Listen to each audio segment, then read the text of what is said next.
Hello, everybody, and welcome back to Six Side Legacies Legacy of the Lost, episode 33. Last time we left off, our characters attempted, and they do not know if they succeeded, to kill a power at the last by burning it with dragon fire, jumping through a portal at the last possible second, in addition with the dragon fire melting the ice which in the surrounding town, and maybe, hopefully, destroying the time freeze that was above it.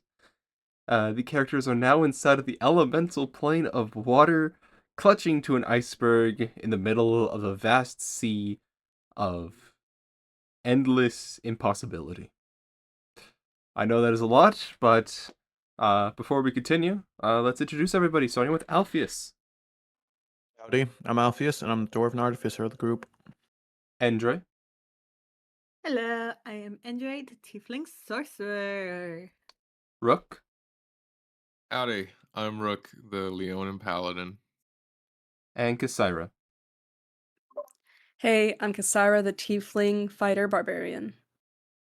Okay. Last we left off, you guys had just swam to the surface of the water and are now on that same iceberg you guys took a nap on.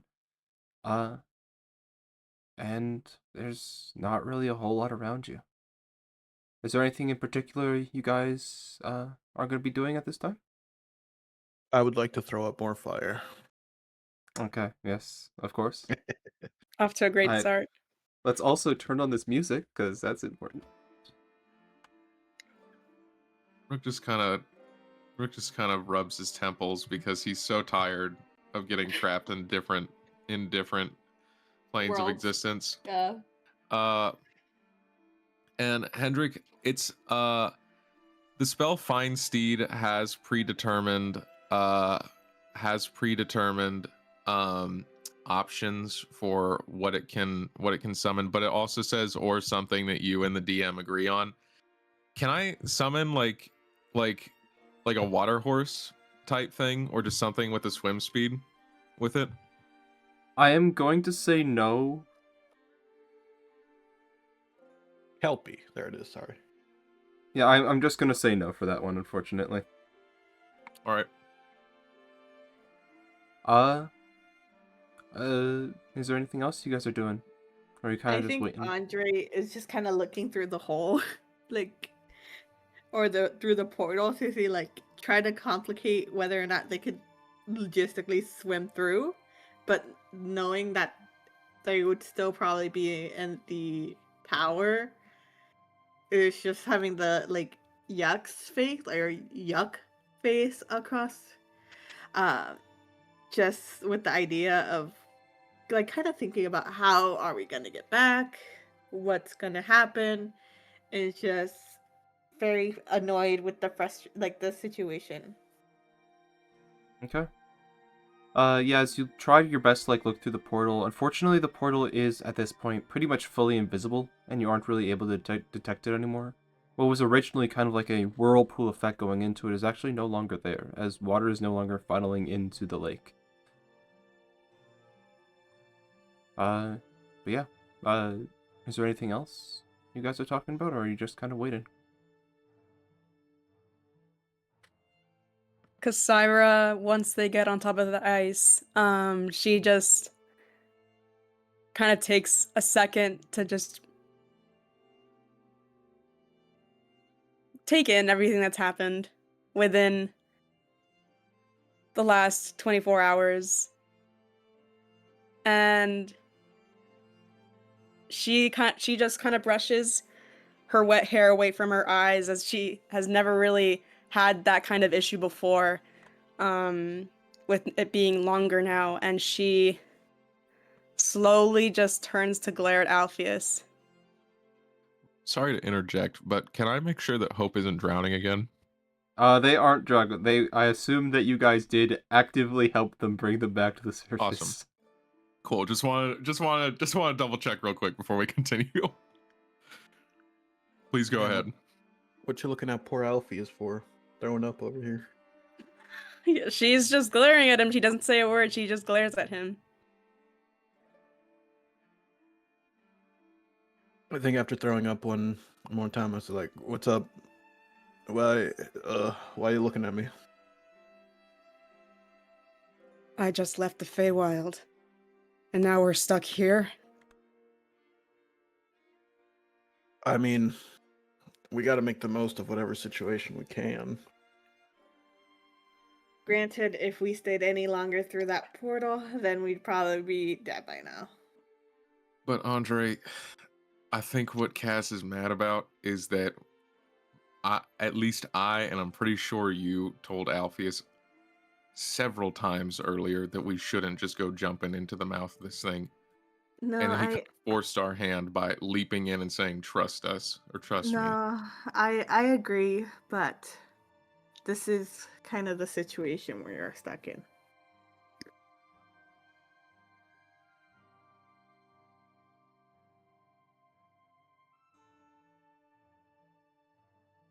After a couple of minutes sitting there and not feeling the greatest about your situation, off in the distant horizon, you can actually see that there's a kind of spray of water, as if it's... Actually, none of you guys would even know what a speedboat is. IRL, like a speedboat, sets off a spray of water. There's kind of like Cruise that spray trip. of water off in the distance, and very vaguely, it is very difficult to see, but it looks kind of like a sleigh being pulled by two snails that are massive. Cool. Oh, well, you don't see that every day. Because Syra, before Andre would even say anything, she would have like blinked a few times and then kind of had a sigh of relief when she hears that Andre definitely saw what she was seeing. And Aquan appeared. it's Auckland. It's Auckland. You're alive? How'd you get through the portal? I just Hello. imagine that they Good are questioning. they get into the portal and just like gasping, even though they have breathed through water. Hold on, give me a moment. By the way, our characters leveled up. We're level 8 if you want to update that whenever you get a chance. And Aquan did all that by just talking to their mom. Hell Exactly. yeah. While They you had were some mommy talking... time. yeah, while you were talking, you had drifted off from the rest of the party and were basically talking to your mom, catching up and all that stuff, and then Yeah. later I on in watched that... the- Yeah, okay. I watched the VOD, so. Okay. But yeah, at the last possible second, you managed to dive through the portal, going down the throat of the massive water elemental and popping out in the plane of water. Yeah, what do you guys do? Should we try to signal for that thing off in the distance?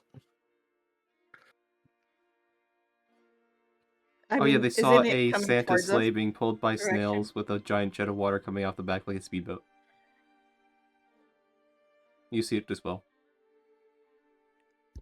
Wait, so just to reiterate, sorry, is Aquan with us right now or no? Yes. Okay, cool. Did they just appear or is They it like went through the portal the same time that you guys had entered the portal. They just flew down in A little bit falcon of form. back play.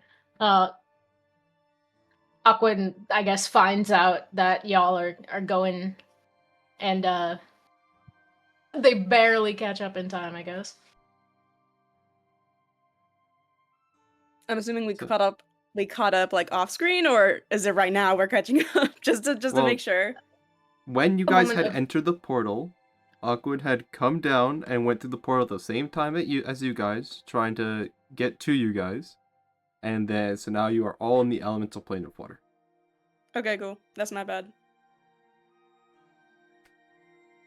Put on your listening ears. My ears are listening. Listen and learn. Guys, should I throw up a fireball to try to signal for it, or are we just gonna I mean, wait DM, here? is it on its way towards us, or It's not, it's kind of just, maybe like, 2-3 miles away, and it's just kind of blazing by you guys. It doesn't really see you. I'm gonna throw a fireball up, or a firebolt, and just like a signal of some sort. I mean, Okay. how do you know if it's friendly? Listen, we don't have much options here. I'll take my chance with pirates again if we have to. Yeah, as the firebolt sails high into the air, you see as what looks to be the sleigh starts to kind of slow down a little bit. The spray of water becoming a lot less. You see as they start to turn and then start to pick up speed in your guys' direction. Alpheus, I After swear, if we die here, it's your fault. We're going to hell either way, so after about 3 or 4 minutes, you see as the entire time it getting closer and closer and closer. Eventually, you guys are able to see that the sleigh area of it is actually quite small. It looks kind of like it's the size of like a very small cart, but it looks to like it's almost as though the wheels have just been taken off and has been replaced by rails. The and the snails themselves are very colorful in nature, having very shiny luminescent shells and are pink in nature. Flail snails, in case anyone who's played D&D wants or you want to look them up. I've used those before. They are different because it's funnier. And you see as after a couple moments, the sleigh kind of pulls up to you guys. Inside are two individuals that look very different from normal humanoids, although they are still humanoid. Both of them look to you guys and say, in common, hold on. What are you guys doing all the way out here? we accidentally came through a portal and well, we ended up stuck here. Do you mind helping us out, if at all possible? Yeah, we'd love to. Hop on in. You see as they kind of gesture to the back, and while there's not a whole lot of space, there is enough for all of you guys to kind of get in. Where are you guys headed to? Is there like any land around here, or just we only see oceans far? We don't really know this place. Okay, yeah, that makes sense. So if you're looking for land, best bet is going to be the plane of Earth. Although personally, we're going to be heading to the city of Compass. You guys should be able to walk around there. It's all on land. We'd greatly appreciate it. Probably as good a place as any, realistically. Any can land I is learn better y'all than no n- land. Can I learn y'all's names? I am Alpheus Trueforge. I'll look over to anybody else. Aquin Driffin, pleasure. Pleasure. Rook. Rook. Andre. Hello, Andre. Kasira kind of just stares at them, and at this point, when they were speeding closer, she would have drawn her sword and kept it at her side for security, and she doesn't say anything. And two nameless folks. Okay.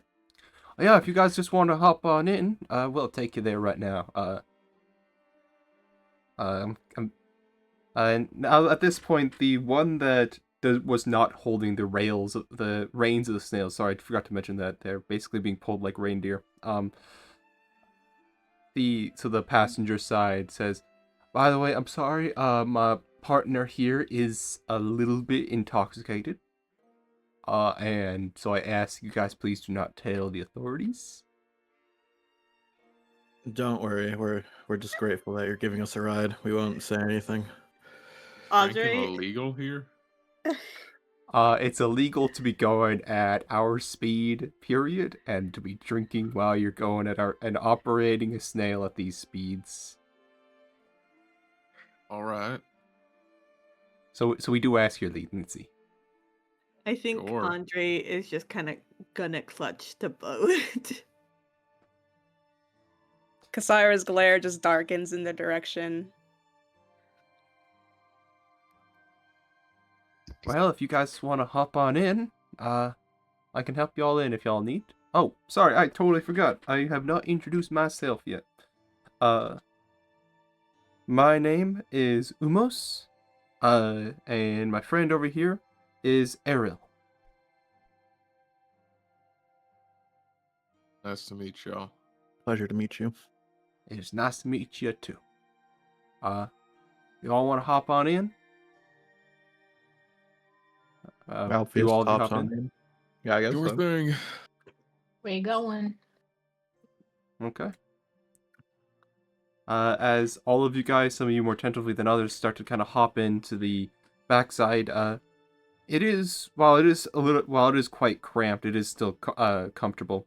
The sleigh itself is royal blue with kind of silver inlays and railings and stuff like that in order to make sure that people don't actively fall out.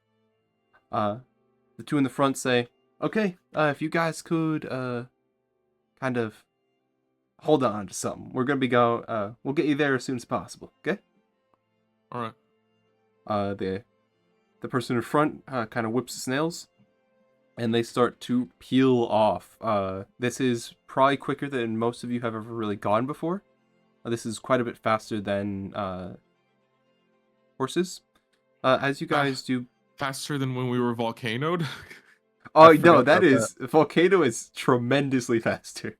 Okay. Volcano Just wanted to is clarify. Volcano is like, according to math, like multiple thousands of miles an hour. You guys did break the sound barrier. That should have killed you, but I mean it doesn't matter. As you guys are watching, you actually notice that the snails themselves are creating some form of like slime which is actively freezing the water on contact, and then the moment that the water is no longer underneath the snails, it actually becomes water again, and the sled is quite literally just kind of surfing along the wake that these snails are making. Just the speed of it all, just keeping the sleigh up, like kind of just bouncing on top of the water. Although the sleigh is naturally buoyant, meaning it won't fully sink, but with the snails pulling, it's very much so a speedboat, or what's it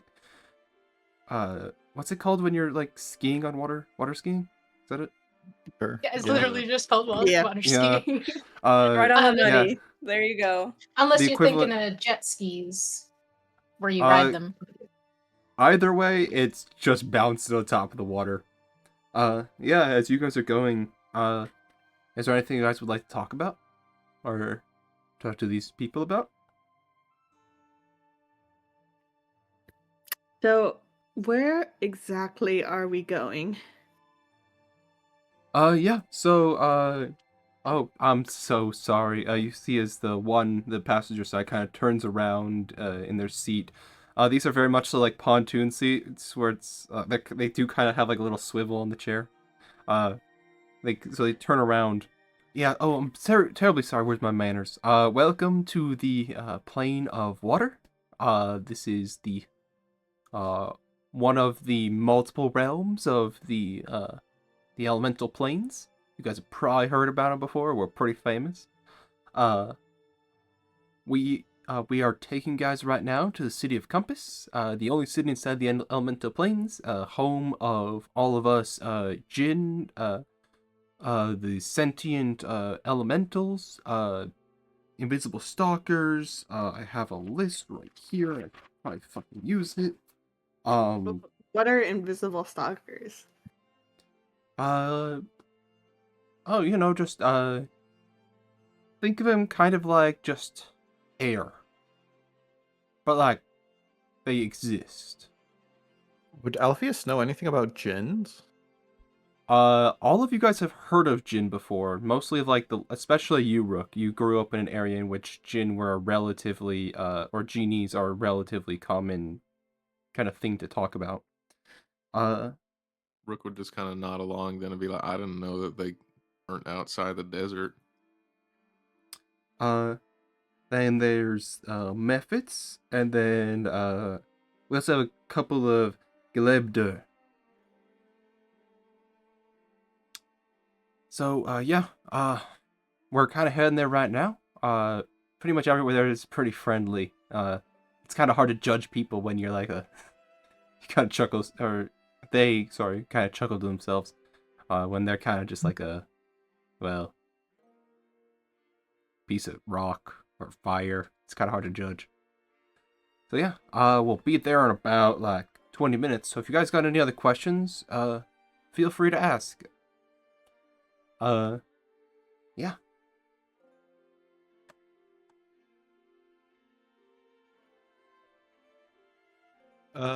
Have there been any other wanderers around here by chance? That may look like us or just human, aside from us, or anybody that's visited the city that you know of? Looking like you guys. Unfortunately, we don't really get a whole lot of peoples like you. You occasionally see a, what are they called? A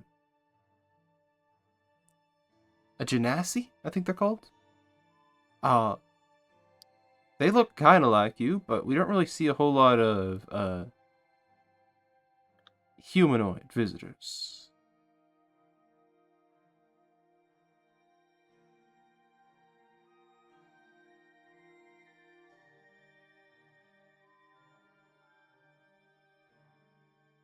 Anybody else got any other questions? Yeah, Aquan kind of pipes up.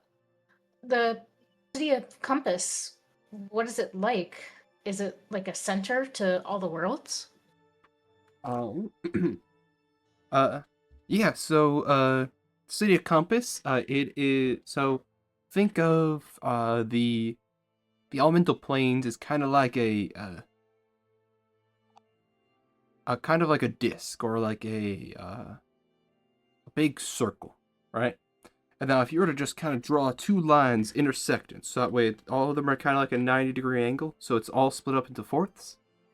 Right down in the center is the City of Compass. And now it's there because you gotta make sure that the fire mermans, the water mermans, air mermans, rock or earth mermans, all of us jinn, or genies I should say, and everybody that we don't like kind of start to feel sick.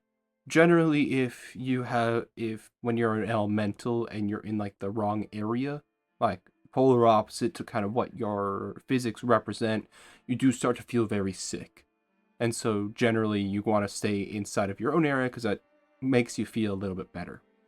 But yeah, right there, it's close enough to all of them in which no one who lives there is feeling instantly ill. Of course, no one's feeling like in the most tip-top shape, but it's much better than feeling ill all the time. Is it like a four corners situation, or is it like a the whole area is kind of a neutral zone? The whole area is kind of a neutral zone. Whenever at some of the boundaries, like the air and water boundaries, you get a whole lot of like different weathers and like crazy insanity happening. So like air and water is gonna be like a typhoon. Water and earth is like a whole bunch of mud. Air and fire is fire tornadoes. It's really fun to zip through here on this bad boy. Yeah. But there, because all of them are mixing pretty perfectly, it just generally creates a kind of a neutral zone where nothing a lot is happening, but there's still stuff happening. So, once we get to the city, is there a place that, or someone who would know how to get back basically to our plane of existence? Unfortunately, I'm sorry, I don't really know a whole lot about that, outside of just going through the compass. But unfortunately, compass has been closed for a while now. It's way too dangerous to go in there. How so? Closed. Yeah, so, in the center of, so in the center of the city, long time ago, before anyone can really remember, a, big, kind of, what would be the best way for you guys to put it? Ship steering wheel? Anchor dropper thing? Is right in the center. Just kind of horizontal. And whenever you spin it, it actually will spin the entire dimension itself. And so you can get some really weird effects with it. And a lot of stuff it's just really trippy thing. And for a very long time, it was used to actually cycle the dimension, because when I say that this place is a hub for like so many dimensions, it's a really big hub. But we would spin it and it would change all the portals and all that stuff and let our own kind go to pretty much wherever we wanted. That's besides the point. It was closed down because, of course, there were some bad figures who were using it for not very good, and so they kind of put like this really big jail cell around it. Not jail cell, just kind of a jail cell. And they put a bunch of these the elementals in there, the normal ones. And so there's a whole bunch of elementals in there, and it was guarded for a very long time. But luckily, at the time, there was a queen who had this like orb, where whenever you had it, you could pretty much control the normal elementals. And you can kind of just walk in there and control them. And then you can just get access to whenever you want. But unfortunately, that queen went missing a while back, like a couple thousand years ago, I think. And yeah. Orb has not been really recaptured since. We've continued to use that area, but unfortunately, when it was built, we had some technology which allowed us to summon elementals, and so that place consistently fills up with more and more elementals. And because the wild ones are in active danger, we kind of just had to close the entire building down to keep them trapped in there. See.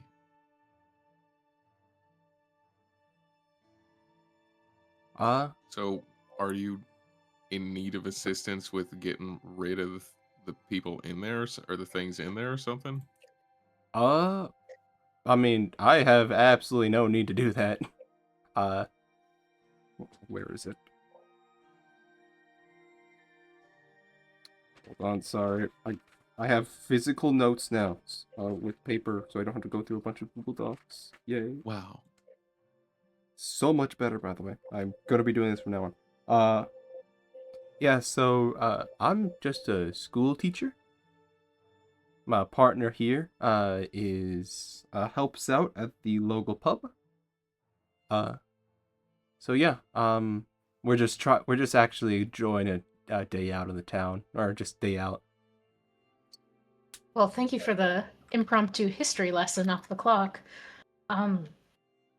It sounds like a lot has changed since the disappearance of this queen. I mean, have any of you been trying to get her back? Not really. We've changed governments actually. We're I think it's theocracy. I had the moment, please. What is the name Theocracy for is it? religion-based, just by the way. Yeah, not theocracy. I have it here. Let's see. Place for all creatures. It's an oligarchy. The city changed governments into an oligarchy, run by four individuals: a fire merman, a water merman, an air merman, and a fire merman. And so they're the people who are running it right now. Did you say 2 fire mermen, or did I hear wrong? It's water, air, fire, earth. I think I did say fire twice. You did say it's fire one of the four. twice. It's there's 4 of them. Okay, gotcha. Unfortunately, they don't really get a whole lot of stuff done. They pretty much argue all the time, but to be honest, it's been pretty nice here. Especially as of late, we have gotten a couple of new visitors. Not humanoids like you were saying, mister, but, like, what are they called? We got a few, like, Fey individuals. We also got a few, kind of shadow individuals as well. Although most have left, and I've only really heard about them in the newspapers.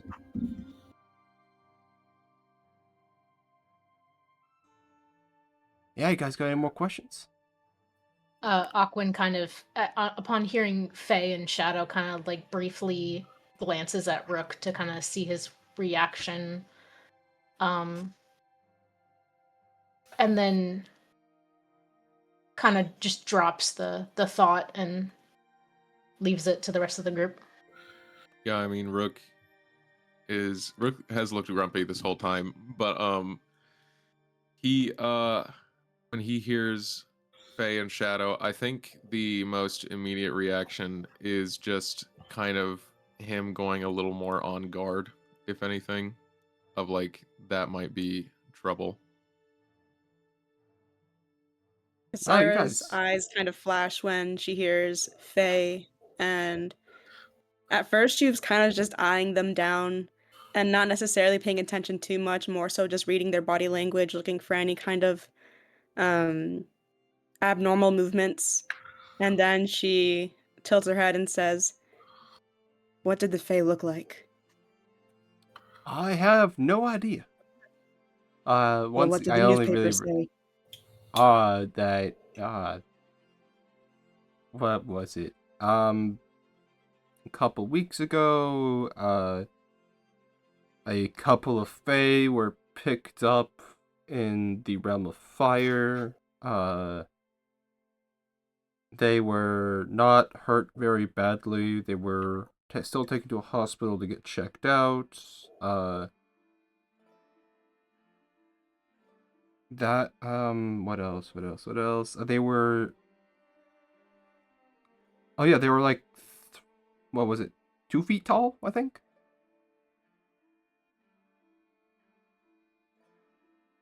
That's all the From- really information that was in that. I'm sorry.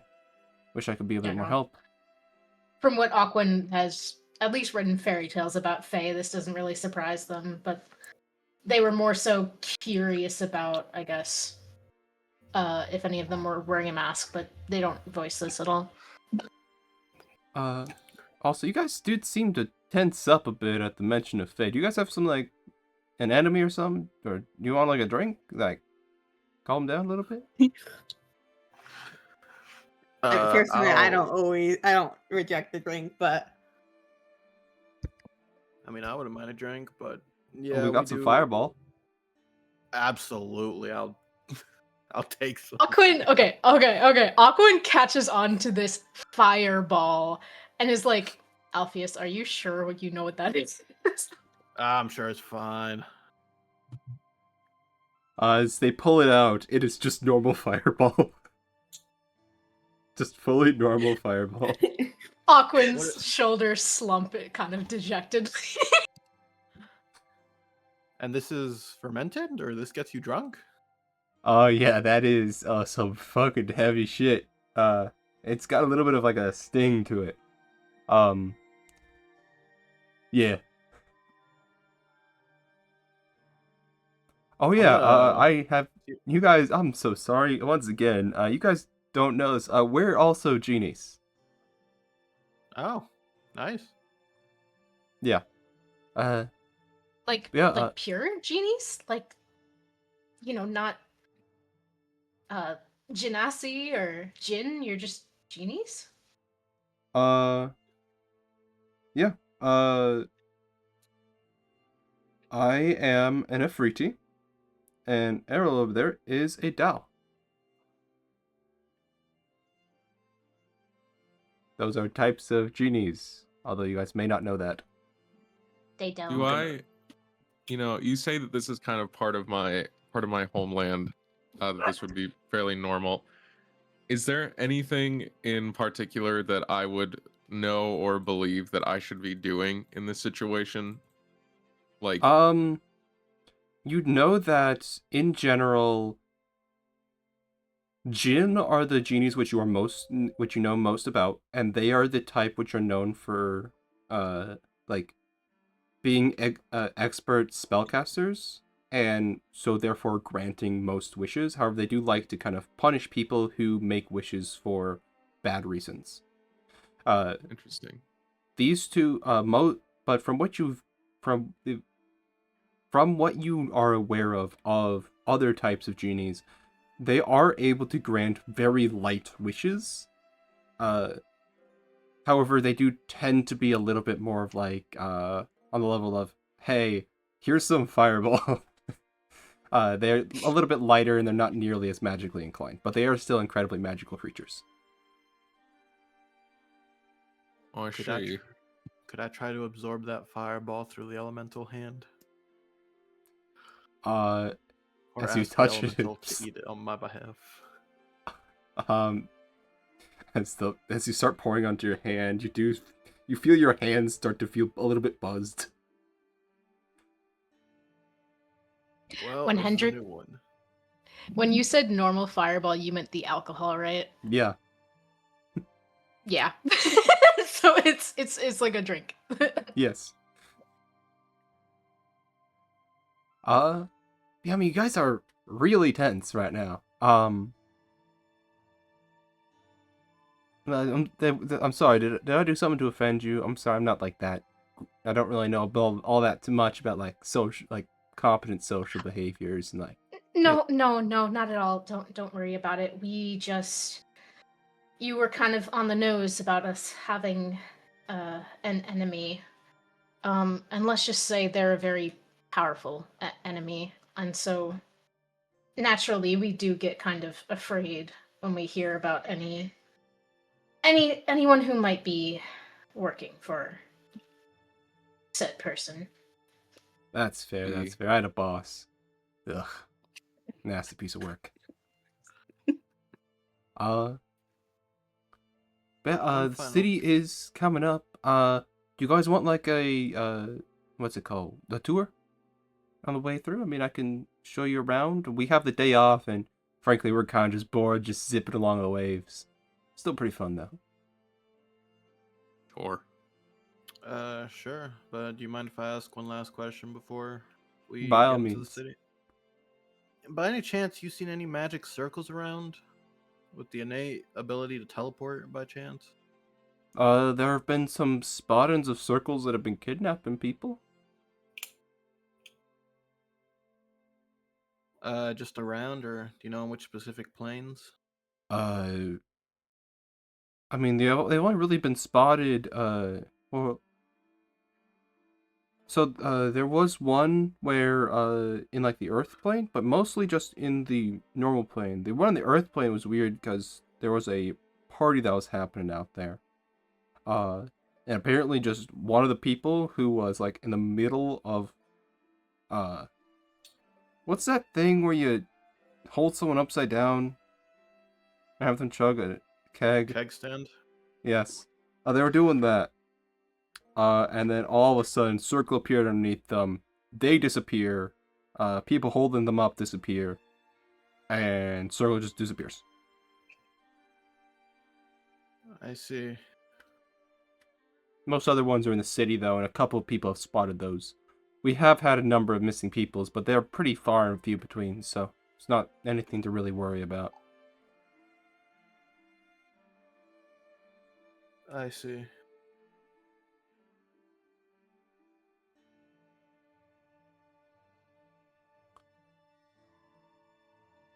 Well, anyways, we're Alright. almost to the city, so we're going to kind of slow down a little bit. Uh, Alrighty. yeah, so... Sorry, sorry? if I could just ask a quick question. When Aquan was their mother, did they get a long rest? yes, all you guys did get a long rest. Thank you.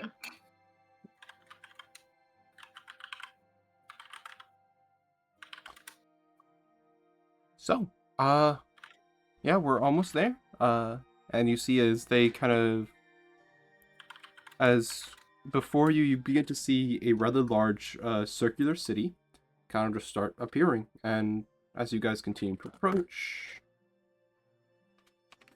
the page, the city is circular with 1/4 in a plane, making it a comfortable place for all creatures there. The city is an oligarchy of mermans, one of each type. The city, yeah, I've said all of this.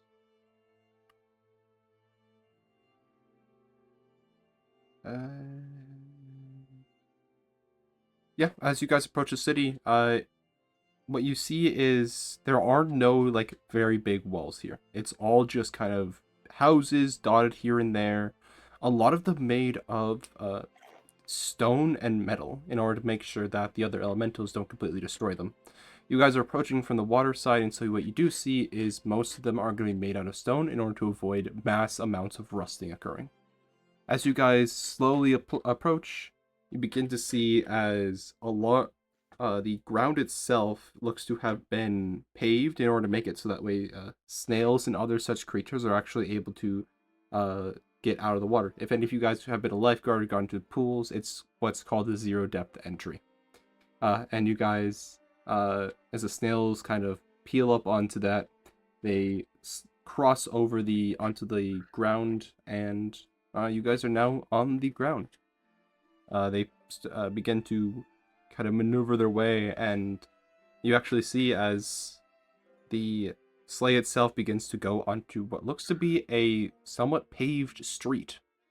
Surrounding you is just kind of normal buildings, and you see ahead of you, and actually a ways ahead of you, these along the straight streets, multiple different snail kind of sleds, carriages, things are actually moving along the road as well, going at a relatively slow speed of about like 10 miles an hour. So yeah, this is Compass. Yeah. And they just continue their way.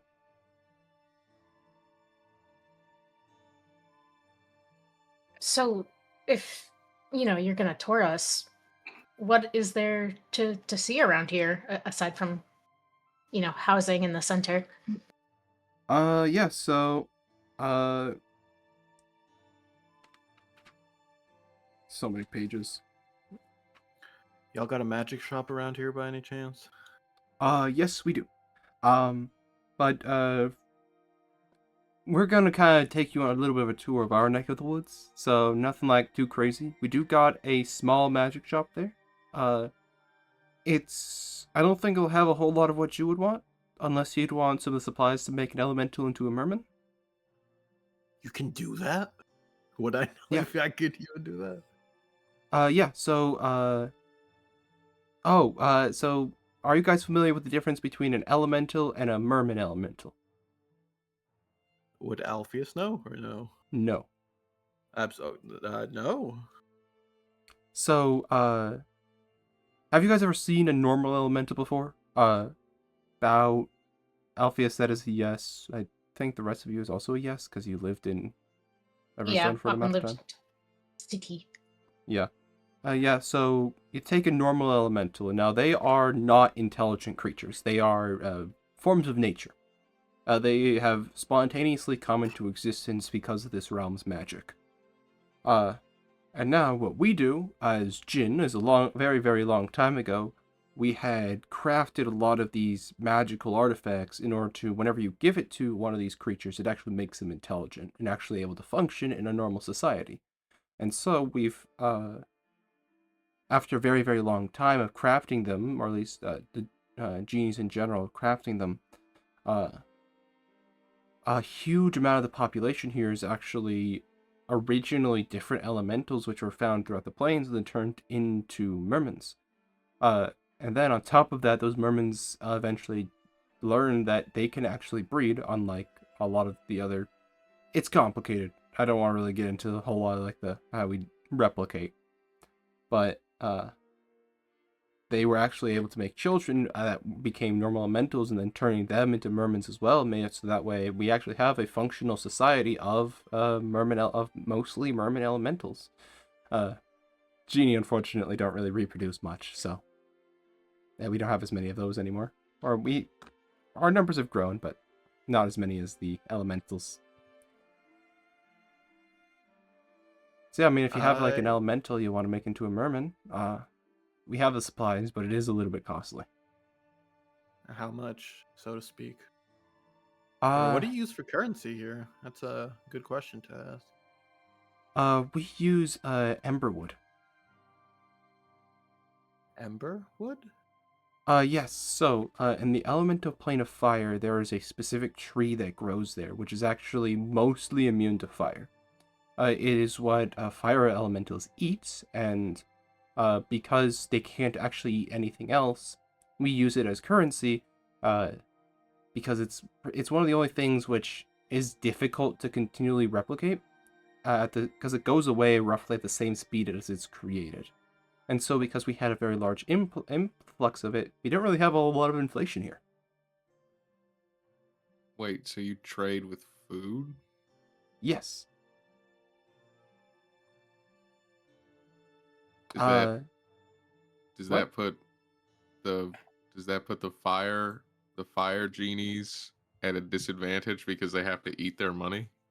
Well, we don't have fire genies.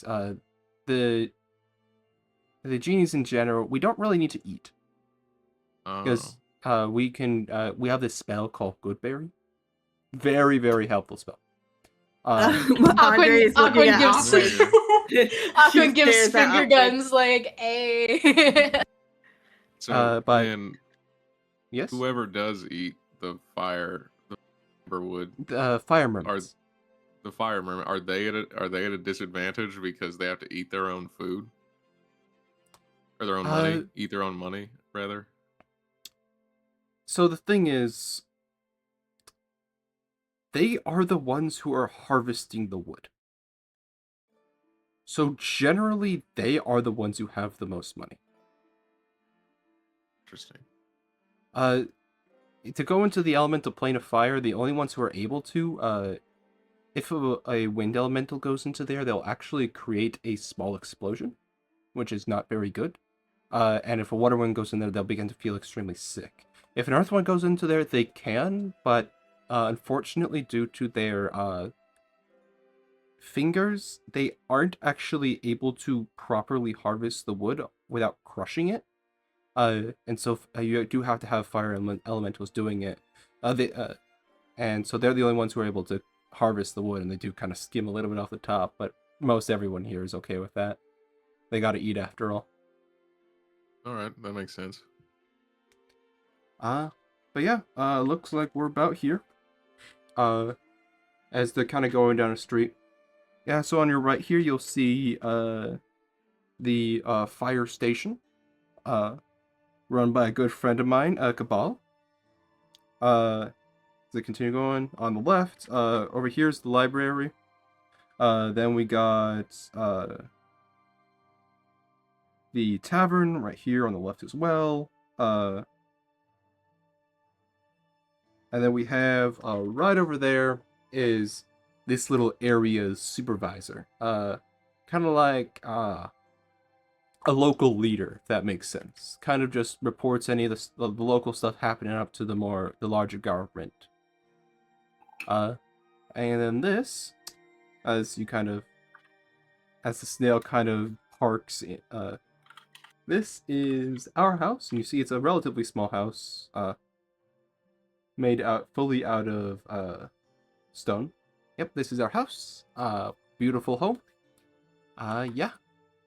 They give double thumbs up to you guys. Alrighty. Thank you very showing much us for your around. help. If you guys would like a place to stay, we'd be happy to provide one for you. I know you guys don't have any money, so we can try our best to help with that as well. Andre kind of would lean. Who's closest next to Andre? I For think all of us.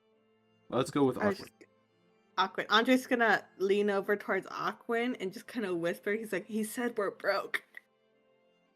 It's okay. I know. It's because we don't have their currency. There's a difference. Baroki. Broke bitches here. Yes, we would appreciate it if we could stay.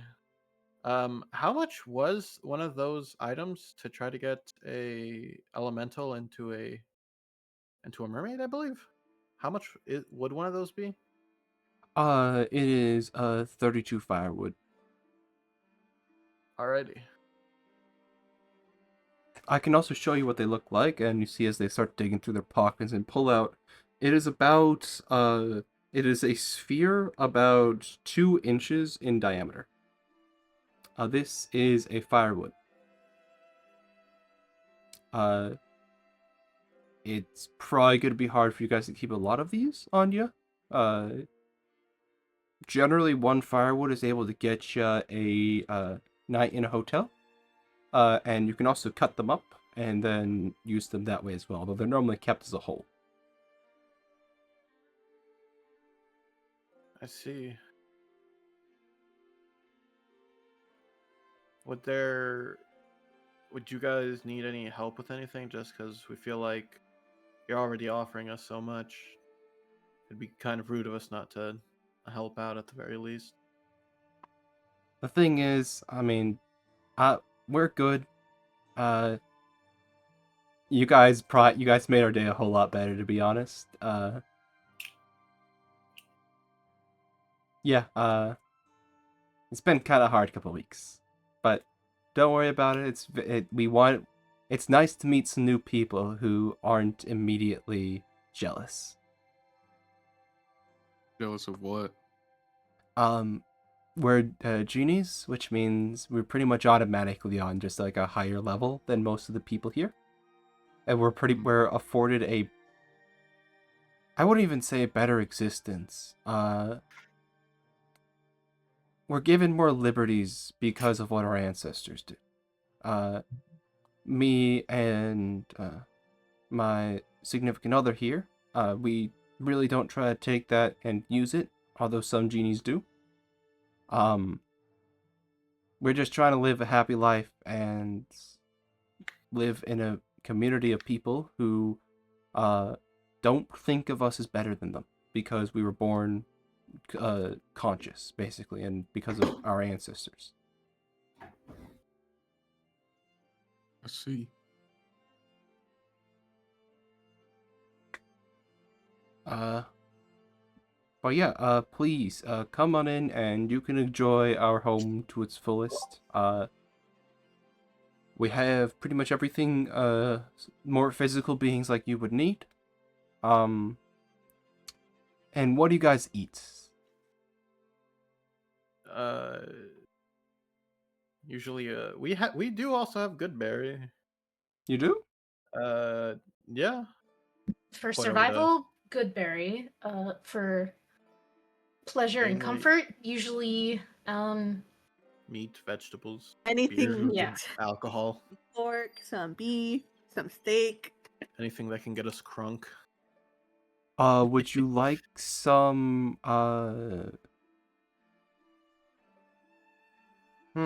what would you guys like? Is there a Probably Goliath some. man around here by chance? I'm sure he'd be able, or they'd be able to give us something. good. Unfortunately, I have never heard of a Goliath man before. What about a Goliath woman? Unfortunately, I've never heard of a Goliath before. I also do. So, one other interesting thing, we don't have gender here. Cool. No Very one progressive. who lives here has a gender. All right. They're kind of a big dude. The best dude is on. No, I like a know life. what male and female are. I've read about them in textbooks, but we don't have them. Just any meat would probably be preferable. Any vegetables, or just anything you can offer us that you think we could eat, we would be extremely grateful for. The best I can do is some flail snail. Sure, I'd be willing to try it at the very least. Yeah, that's fine. Is it any good? It's a kind of a delicacy here. It's the only animal which lives in all 4 sectors because it's able to survive in all of them. You kind of they reach over and they kind of just swipe their hand along the snail. This slime here is actually incredible. Upon contact with water, it freezes. It makes it so that way they can't be burned. They can fit through incredibly small gaps. And while it can't really allow them to fly, it does allow them to become a little bit more aerodynamic, which is incredibly helpful in the plane of air. Neat. So yeah, let's head on inside. He kind of hops out and opens up a little door, which is actually easier to just kind of hop over, but he does open the door for you guys. And if you guys just want to follow me in. I assume we follow inside. Okay. Yeah, he leads you guys through the door. Inside is it's not very nice in terms of like decorations and stuff. It's mostly kind of just like a square room with uh two chairs and then a table. There's also a couple cabinets and a little bit of like a little box made out of ice with some stuff inside it, with some what looks to be some weird looking meat inside of it. Yeah, so if you guys just want to head upstairs, we have an extra 2 rooms for guests. If you guys want to sit there, we can also join us down here as we kind of cook your meal.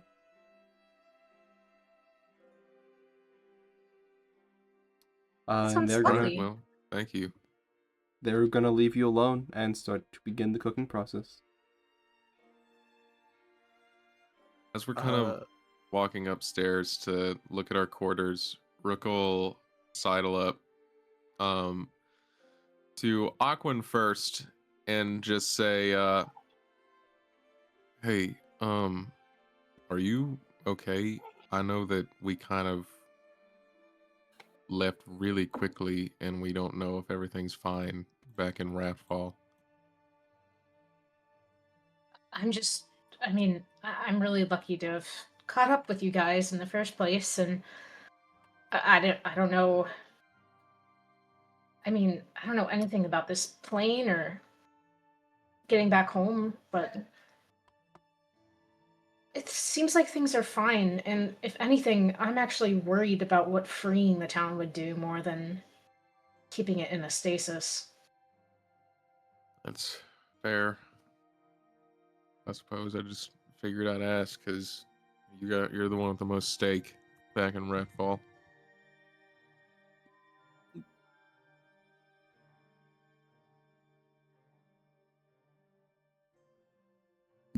They kind of clam up at this and don't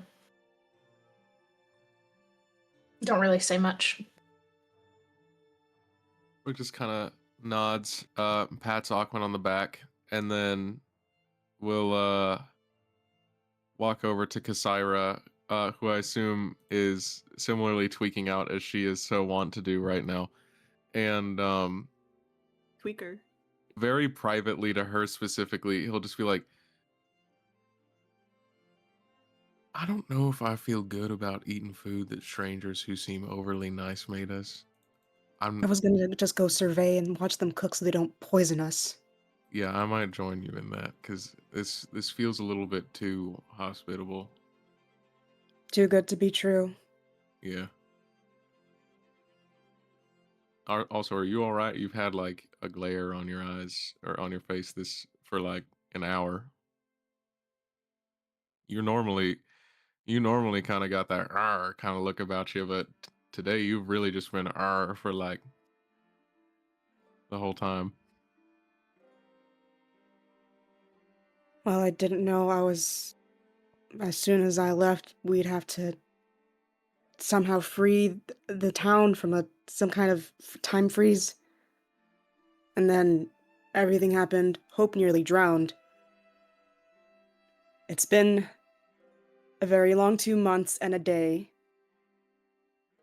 I didn't know if I'd get good rest anyway. Let's just go watch them. All right.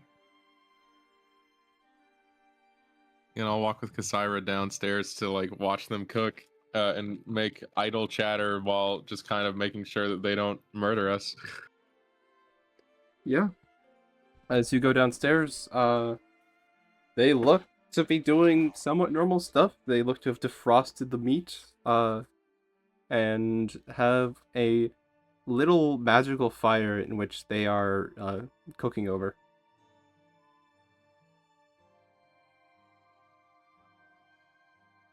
Kasira Anyone? kind of just stares at the meat and back at the genies. And the realization kind of dawns on her. The last meal she remembered was just straight veggies, and she doesn't remember if she even had meat at all during her kidnapping, and she just stares in silence at the meat. Got it. Is anyone else doing anything? So how many rooms are there in total? In total, there are 3 rooms, but they said that you guys had access to 2 of them. Obviously, they're living the third one. Uh, Mm-hmm. Inside the 2 rooms, there's not a whole lot there. There's what looks to be 2 beds in each room. They have very basic, just bed with some blankets and a pillow. Okay.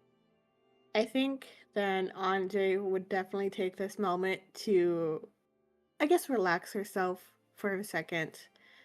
And enter the room and then relax for a second before sitting on the bed, kind of crisscross as she takes out all of her items and looking through them, very trying to figure out which one did she gain when she after the dream she had of her father, after the whole ticket. What item, what thing did she gain? What does she have now that is different from everything else? As you look through your Is items, you don't see anything extra. so there's nothing extra. Yep. I think Andre is just gonna get really frustrated. And she's going to just kind of look at everything on her person, every little thing, anything that give her the slightest indication of what she had gained, other As than you the ticket. as you look through your stuff, your items, there's nothing extra there. There's no tattoos, no earrings, no gems, no jewels, nothing. I think Andre is she would be getting more visually frustrated, and if the ticket is laying in front of her, she is trying to tear it apart with every muscle of her, but knowing that it's not gonna be. It's more out of frustration. Her actions are more out of frustration and annoyance and wanting to be done with it all. Yeah. As you continue to just basically try and destroy this ticket, it's fruitless in the end. It's always back.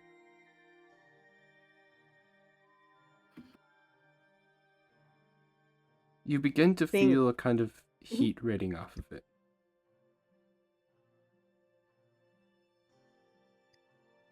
Uh, I think Andre would just kind of look at it, trying to see where the heat is coming from, just kind of confused, wondering if it's just her actions trying to pull it apart or destroy it, making it hotter.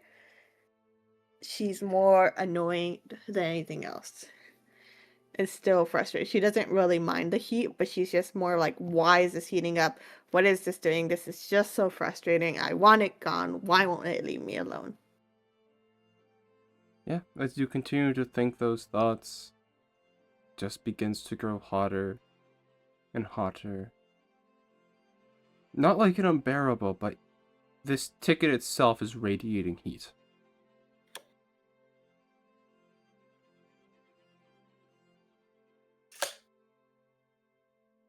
Can I make like an investigation of check for why it's radiating heat? Make me a Arcana check. 17.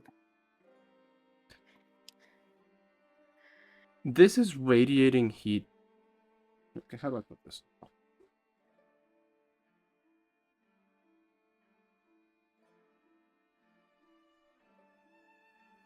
The ticket is radiating heat because to a certain extent, you have some control over it.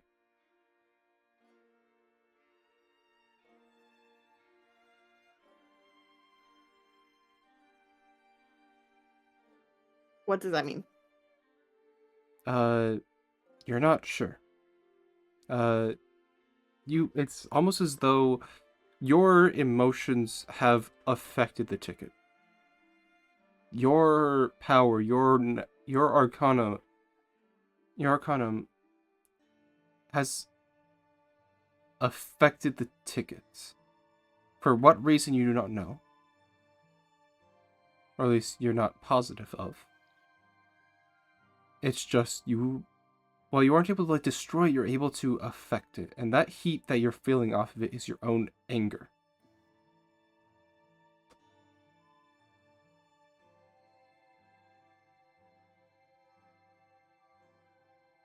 So the more angry I get, the more this ticket is affected. Yes. Okay. I think kind of out of that realization, she kind of feels, I guess, a sense of individuality and separation. And for a second, she kind of calms down. Does the ticket get colder? Yes, the ticket begins to cool down. I think from there, Andre kind of has this deep sigh. And just kind of having this intuition if I allow my emotions to feel like overstimulates itself and want to get rid of this ticket, maybe when I'm able to experience my full rage, I can get rid of this ticket and melt it away. And kind of that reassuring thought to herself allows her to kind of settle down for a moment and have this slightest feeling of hope.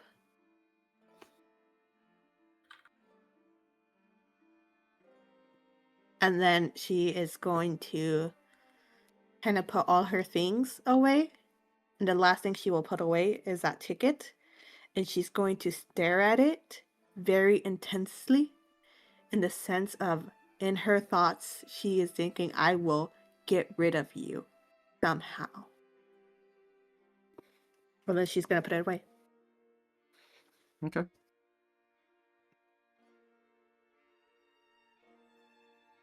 You put the ticket away.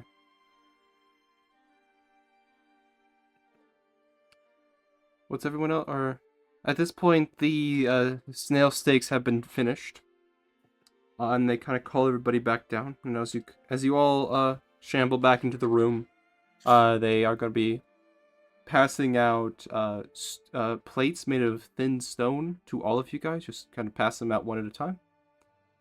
Please enjoy. They might be a little bit salty, so that's snail steaks after all. Aquan nods understandingly, having literally lived on the salty sea, eating only fish, so... We dwarves require more spice, so I'm fine with that. Okay.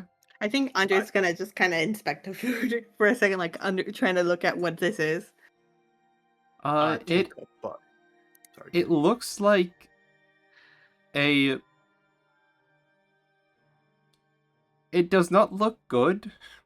It looks like a fully like light pink steak. Like the surface of it looks light pink. With like grill marks on it.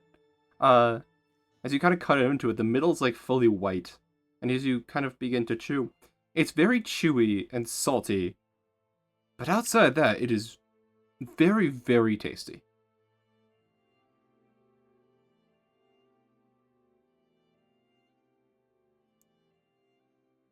Please eat up. I hope this is going to be enough for you guys. We also have some good berry if you want to fill you up the rest of the way. I think I'm fine with just the snail, Okay. but thank you very kindly. Yeah.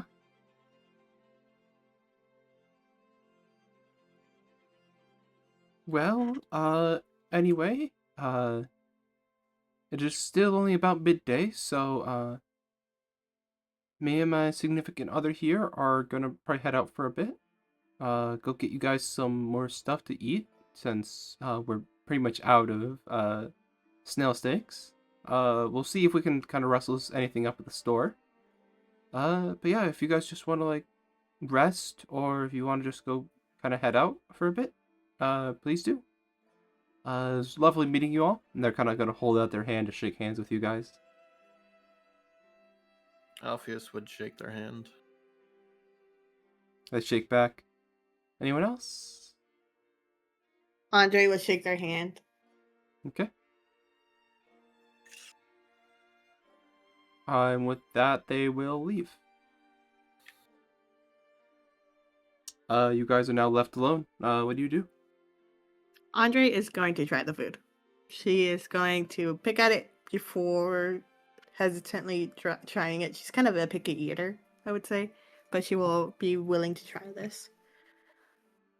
Texture's salty, bad, but taste it's- is good. Huh? Texture's bad, taste is good, is what he said. I think Alpheus wouldn't mind. He's just grateful to eat something. So, anybody want to go walk around?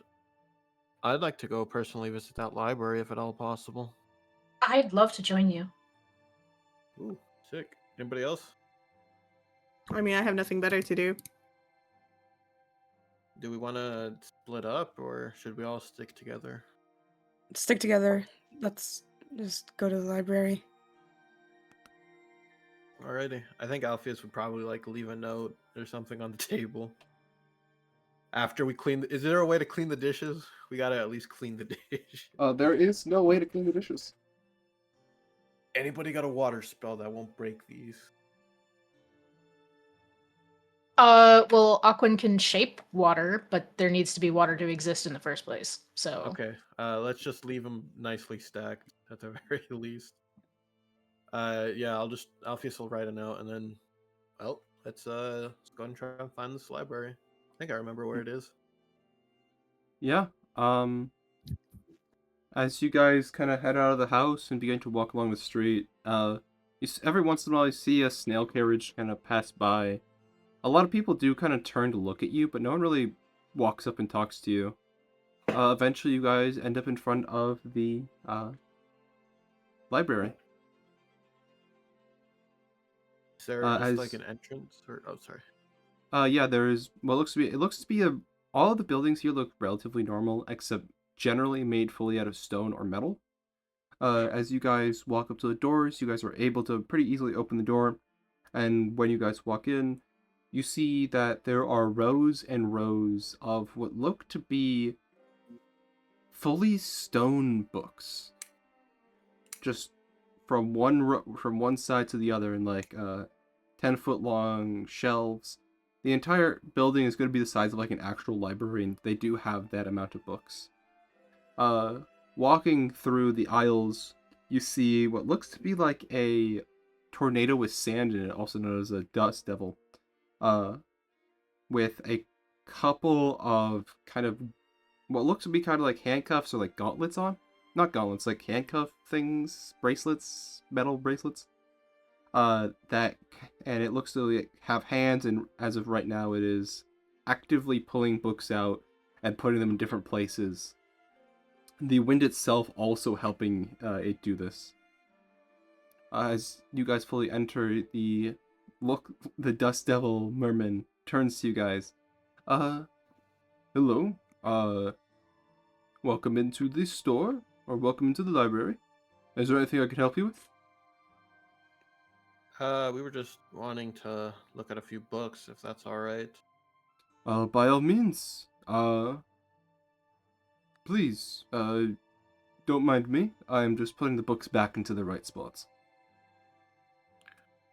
I see. Would you happen to have any books, or would you... What are all the books in this place, DM? Are they in Common? Elemental? Jin? What language? About half of them are in Elemental. Genie language is also Elemental. About half the books are in Elemental, half of them are in Common. Okay. I was wanting to look at some of the books for the magic items. for turning a elemental into a Mormon? Merman? Yeah. Yes. Mormon. So, those are gonna be in the back. Just take a left. When you hit the wall. And then look. There's a very, very helpful book, especially for beginners. I'm guessing you don't speak Elemental, just by the look of you. I do.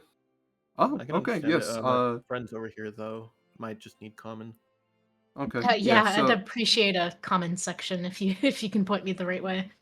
I can't point you towards a specific comment section. They are kind of mixed in with each other, but I can still give you some good references if you want anything specific. But you're going to be looking for the very, very big book. It should be made out of metal. And on the cover, it will say, and they say this in Elemental, Creation of Mermans. Alrighty, thank you very much. And let's start heading towards that way. Okay. And for the rest of you, any particular literature you'd like?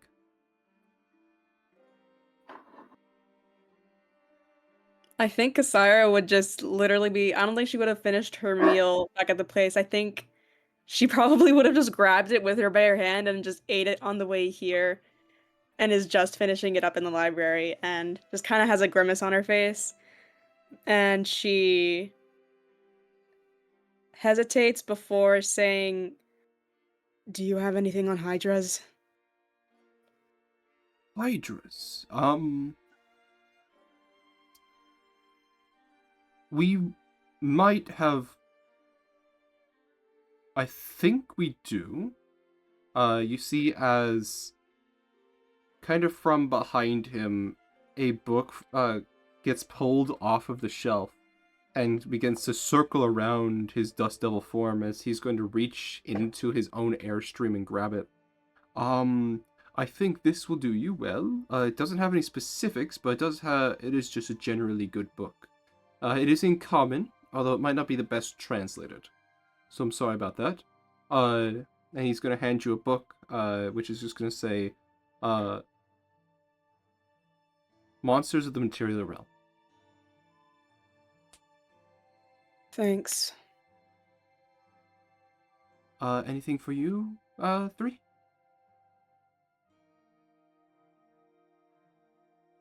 I guess I'm interested in the operations and physics of the plane, if that's written in common. Yes. A very long time ago, we had a lot of humans a very long time ago, and here it is. They wrote a book, and we were allowed to copy it and keep it here. And they're gonna pass you a book in common, which is says, what the fuck is the astral plane? Nice. What were all the options in the books? Or not that the they astral had? plane, sorry, the plane of the Elemental. elemental planes. Yeah. What did you say? What were all the options they have in terms of literature? We have a huge amounts of different literature. We have mostly written in elemental and common. You want anything specific? You have any books about expelling demons or devils and getting rid of demonic items? Demons. Yes, we do. Hold on. Give me one moment. You see, as they're just kind of walk through the bookcase into the next row of books, and they're gonna come back, and they're just gonna kind of bring a book with them. I think this will do you well. It's not specifically what you're looking for, but it's more general information about getting rid of all that nasty business. Yeah, some very helpful stuff in there. And then anything for you, Mr. Handsome Person?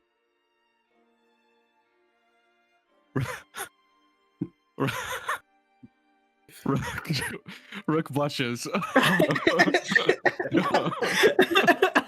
getting hit on at the last. Go get him, Tiger. Brother. Bro has so much trauma with sand, and then he's getting hit on by basically a gust of wind with sand in it. Oof. He's just he's looking around to see who he's talking to. He's like, I don't know. I just feel like a kind of like Get some action, like you bro. know. You're like, "Where I you just kind of want feel like you to?" know my struggles. I don't know. It's a weird vibe. I'm Oh sorry. my God. I'm terribly sorry. I'm so terribly sorry. Oh, would you like anything? No, you're all right. You're all right, friend. I mean, I grew up in the desert, so but yeah. You got anything on the royalty of Genfell Talon? Oh, I'm so sorry. Where is that? It's on the material plane. I think it's the biggest desert on the main continent, at least. Um, Desert of Fallen Time, maybe. yeah. He kind of reaches for a book and then kind of pulls his hand away.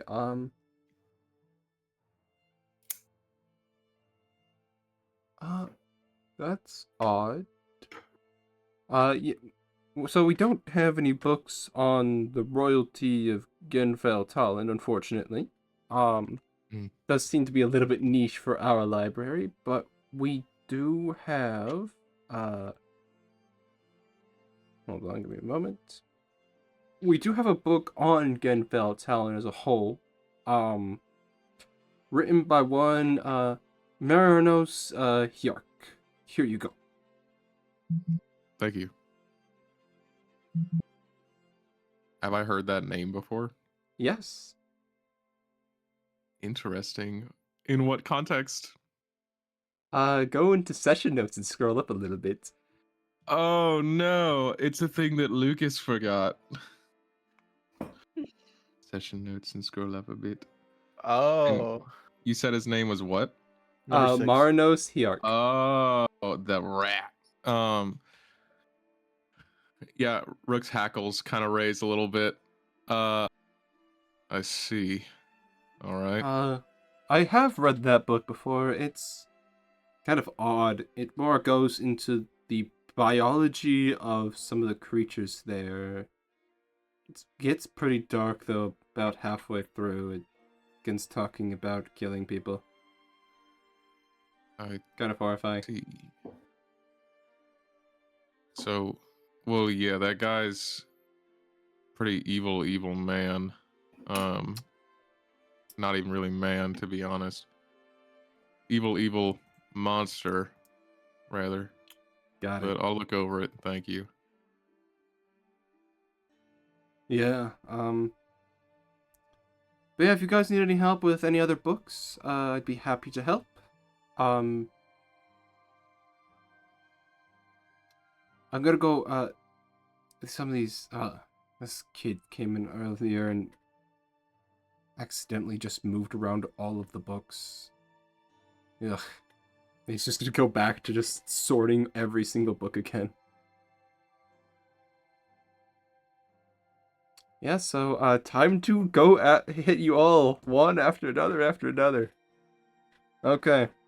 So, who wants to go first? I'll take it. If anybody Okay. else doesn't want it. Let's have like a build up to like the most consequential, I guess. Guys, little yeah, reading I'll have that. circle. You choose, DM. Most consequential. We'll go Alpheus, Aquin, Don't tell us the whole Cassira. order. Don't don't tell us the whole order. Give us the last one last. Yeah, I mean, you guys, it's generally pretty easy to figure out what the fucking order is gonna be. Okay, so Alpheus, as you begin to read through the book, and the first half of the book mainly goes over, like, the history of, genies and, like, the first ever merman, which was actually not incredibly intelligent, but was eventually able to be domesticated similar to a dog.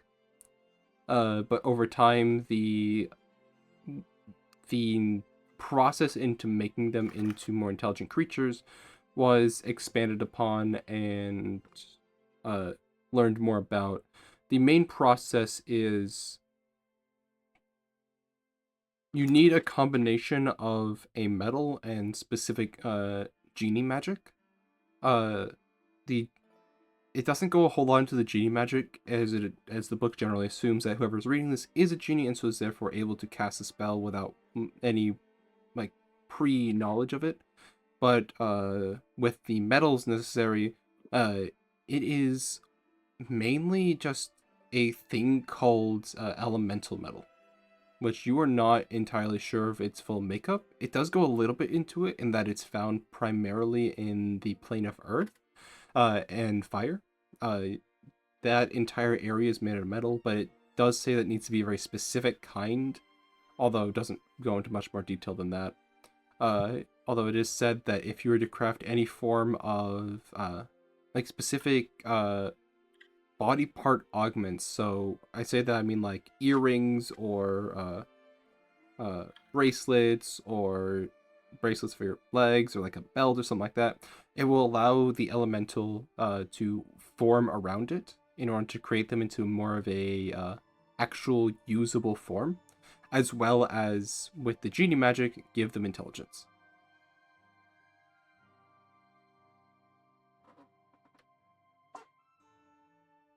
Nice. On to yes. Oh, Anything- sorry. what? No, that's it. That's it. Sorry. Then on to not me trying to remember all of the things you guys wanted to read about.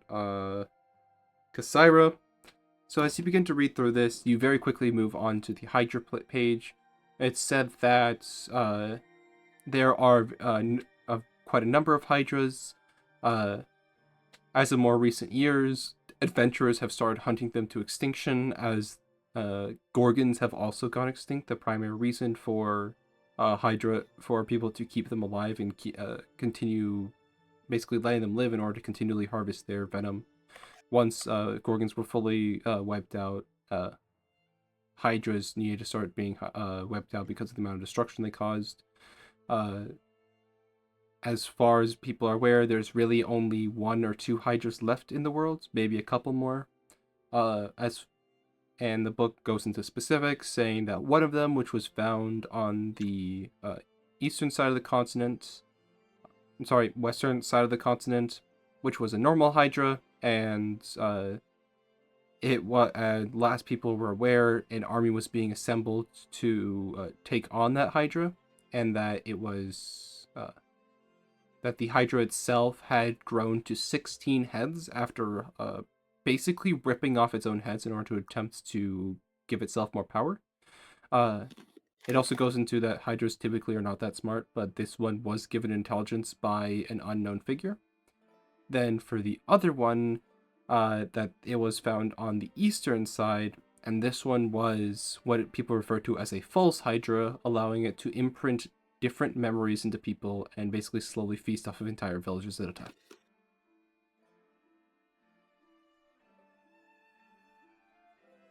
That's as far as it goes. lovely. That goes as far as into Hydras. Okay, next up is, so you're going to curses, you're going into Aqua, what was your book again? Basically the what the fuck is the elemental plane? That one. Okay, and now on to you. As you start reading to the book, the elemental plane is at least what the book is kind of questioning, is the result of the gods themselves, the extra magic that the gods possess after they take control of a domain. An additional dimension was accidentally formed, which does not follow the same rules as the other dimensions, which is why this dimension quite literally has 4 dimensions all fused together. The physics and regular movement here, while it has mostly calmed down and has become similar to most other planes, it is still very wild in areas, especially the further you go out into the planes themselves, allowing for all oceans of sky and the ground being of air itself. And so you can get really, really wacky physics here. Additionally, actually, no, that's it. Sorry, my bad. So yeah, it's just mostly just the excess magic that the gods use whenever they were like taking domain over the ocean or taking domain over the land. This is where that extra arcanum went. Also, the elemental flame planes do feed into a number of other planes with many portals because of the rips that the gods accidentally made with their arcana. Next up is Endre. Devil. Sorry. Yeah, devil curses, which are more typically found. Demons do not typically make deals often. Devil curses are notoriously hard to break, but it is possible to break them. Generally, you need the owner to get rid of them, and in fact, you need the. I'm going to go back a little bit. They are incredibly hard to break, as typically it is formed between a contract of two individuals in which something is given up by both people, or like basically equal gain needs to be given to both people in order for a deal to be made.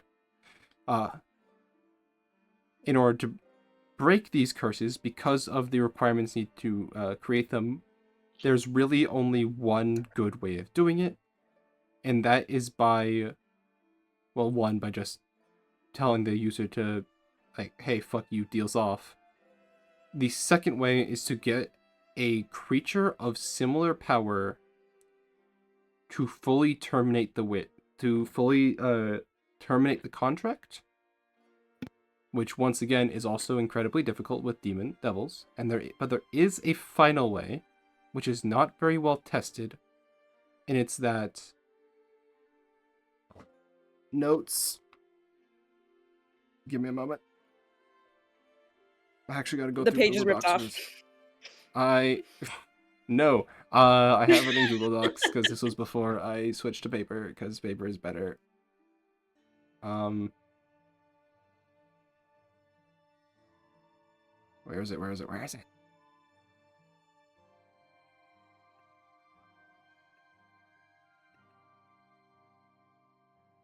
I will continue looking for it and I will come back to you. I'm sorry. Yippee! Cliffhanger. Yes. And for Rook, as you begin to open through the pages and start flipping through them, the first couple pages, it is closer to like an autobiography of this person. We're getting the juicy details on my vote. Holy shit. Yeah, so as you begin to kind of thumb through the pages, reading as quickly or not even quickly, just kind of reading pages, this man is not mentally sound. Like, you can pretty much tell that from the get-go. From the moment he was born a human, and from the moment he was born, thought he was better than everybody else. He grew up in the desert and heard stories of other people around him becoming mummies and basically getting immortality from it and incredible power. He spent most of his youth learning how to use magic and using it on other people in order to see the process of death more closely. Later, and that's about halfway through the book. As it continues going further, it begins to go into detail, or not even detail, just it begins to go into how he basically became a serial killer in order to learn more about death. Eventually, whilst doing that, and killing a person who was higher up in a royal family at the time, a Leonin, he found a book in their study which directed him towards an ancient crypt in which, when he had entered it, he found stone tablets dictating exactly how the process works to gain immortality. He then used that as well as his own knowledge, killing 30 people at once in order to turn himself into a mummy, and then using those people's dead bodies in order to massacre an entire town. And that's where it ends off.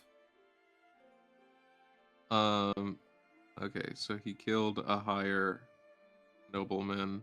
Um, and then where did he find the stone tablets? He found it in a tomb of an old mummy. Uh, taking notes.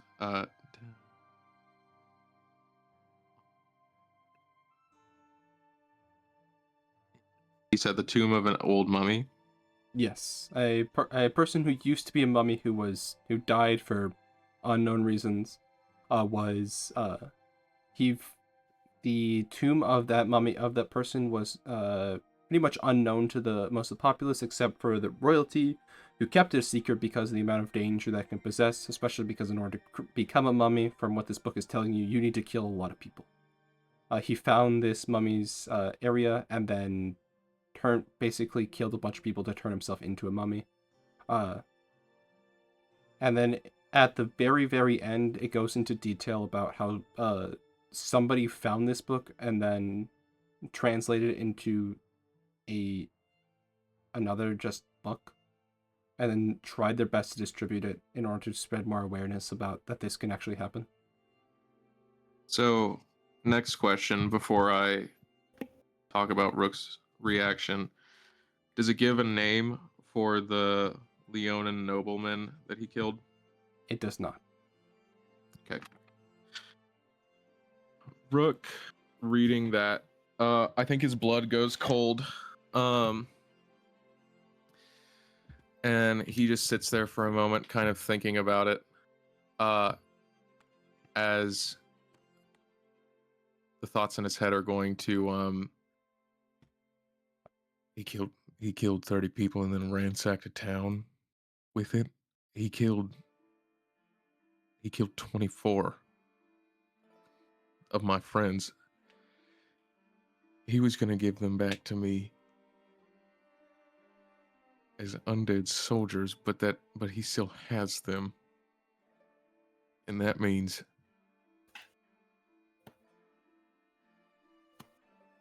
that the people in Genfell Talon might be in danger to my friends.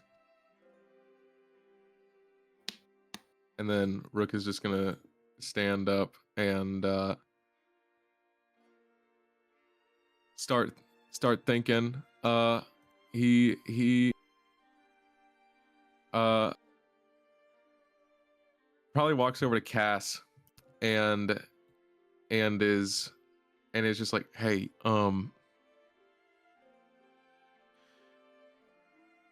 I think my hometown might be in danger, or my home country might be in danger. Why? Well, I just read a book, basically an autobiography, shitty little mummy man, and apparently, in order to gain immortality, he killed 30 people simultaneously and raised their bodies as some sort of like undead soldier types, and then ransacked towns with it. I don't know how many bodies he has access to, but I've been sending him corpses for 5 years, Kasira, and he took my friends from me. So he has 24 on top of however many I've given him. Genfell Talon might fall because of me at this point.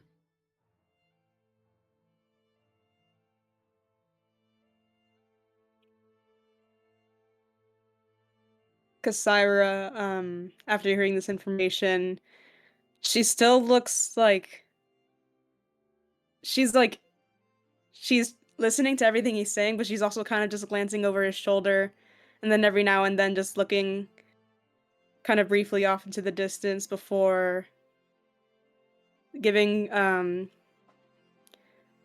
this expression where like her eyebrows are kind of scrunched as she's thinking before she says, "Okay, well, I don't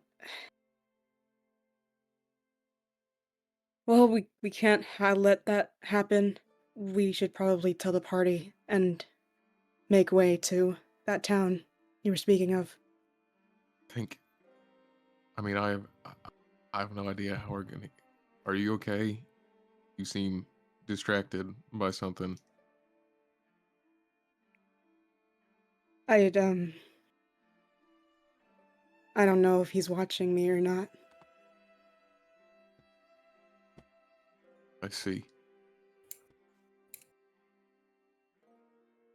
I mean, we're in a different dimension entirely, so I mean, he probably lost connection or something. But either way, I'm still just iffy about this whole place. They're too nice still. Yeah.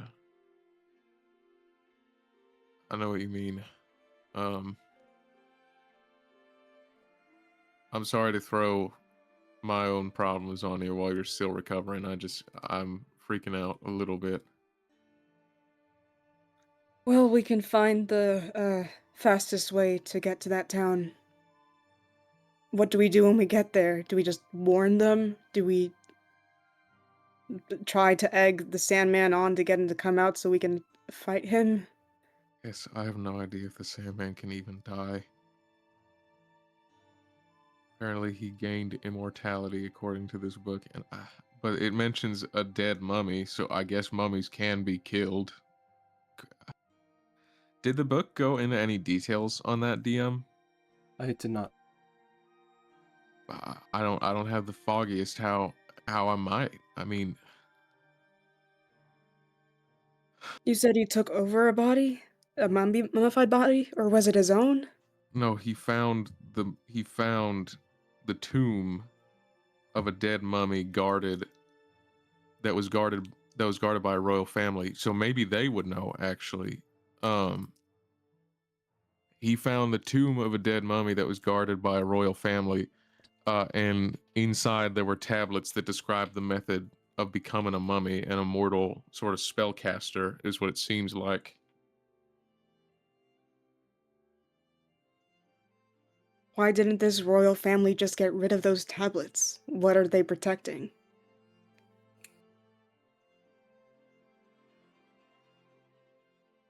Were they just waiting to take over that body as well?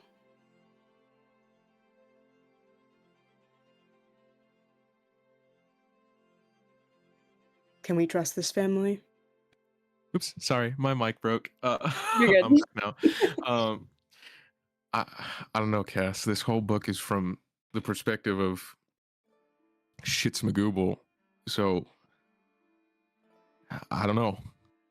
I don't know why they would keep it. It's sounding, unless there's a ton of Leonin royalty in Genfell Talon, like that might be my family, because he killed a Leonin to get to the tablets that was of royal authority, and so I don't know. Maybe he killed somebody that I might have known in a different life, but I don't know why they would keep it. But there's only one real way to find that out, I guess.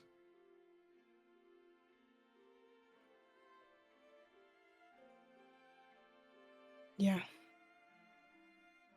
I think you're We right. maybe we should also just pick up. Maybe there's some kind of text or something around here about Leonin language or something. Worst case scenario, they don't know common. That's a fair point. I haven't even really thought about it. I've always been kind of ashamed of the fact that I can't speak my ancestral language. Well, maybe that librarian knows a thing or two. Can't hurt to ask, I guess. Here, I'll go ask. You just tell the rest of the party. Yeah, I'll go catch everybody else up to speed. In the And Cassandra meantime, will get up.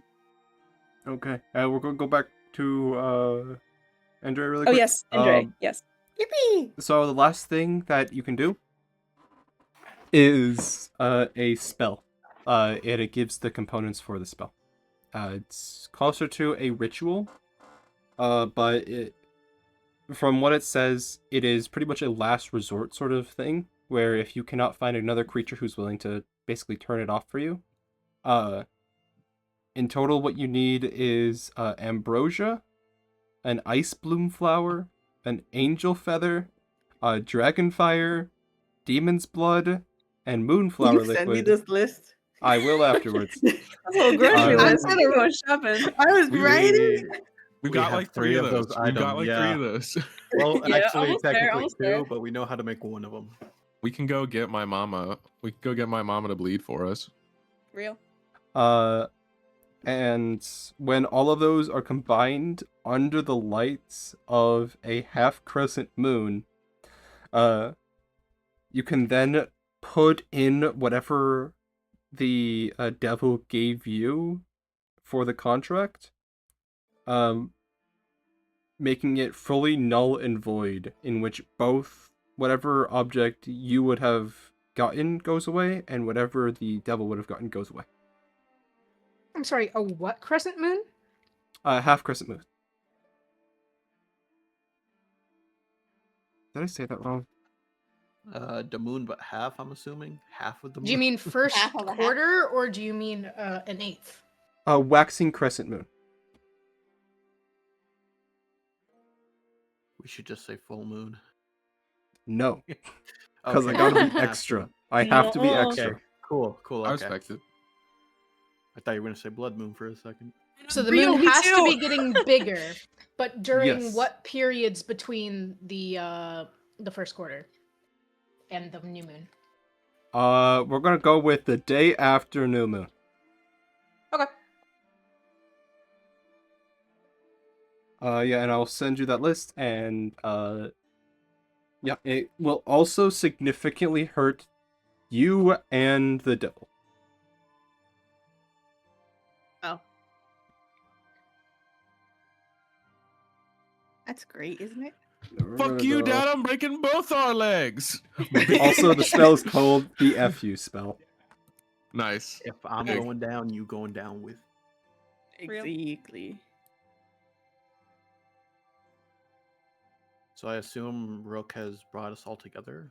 Yeah, I will Yes. just go and get everybody else around, and I will just tell them what I've found through that book, and just so basically, I don't know what timeline I'm working with. I mean, something might have already happened, but with the bodies that I've been sending the Sandman, he might already have an army and be getting ready to wage some sort of war against Genfil Talon.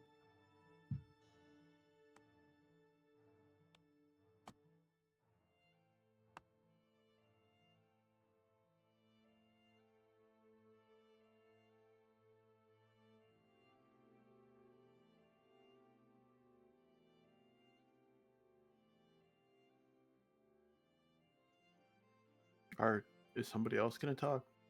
What? Guys, I know that this is a lot to take in, but I was gonna say, did I cut out for a second or? Maybe. I yeah, didn't hear I anything. mean- It was just silence. I think Andre is. I think for a second she forgot what Genfil Talon was, and then is connecting the dots. I imagine behind her, you would like kind of visually see the, like, have you seen in animes when they have a bird that's flying through above their head, and it's like a dot, dot, dot, and then it clicks. yeah. So as Rook sees that look on Andre's face, will just be Genfil Talon is my home country where there is a desert and a Andre's like, Sandman lives there. Yes, I remember. Bad man, Sandman. Bad man, Got it. Sandman, correct. 3 points for Andre. And So then it looks like we got a destination, a new destination to go to. Yeah, I think it's time that I need to face my fears and try to make things right.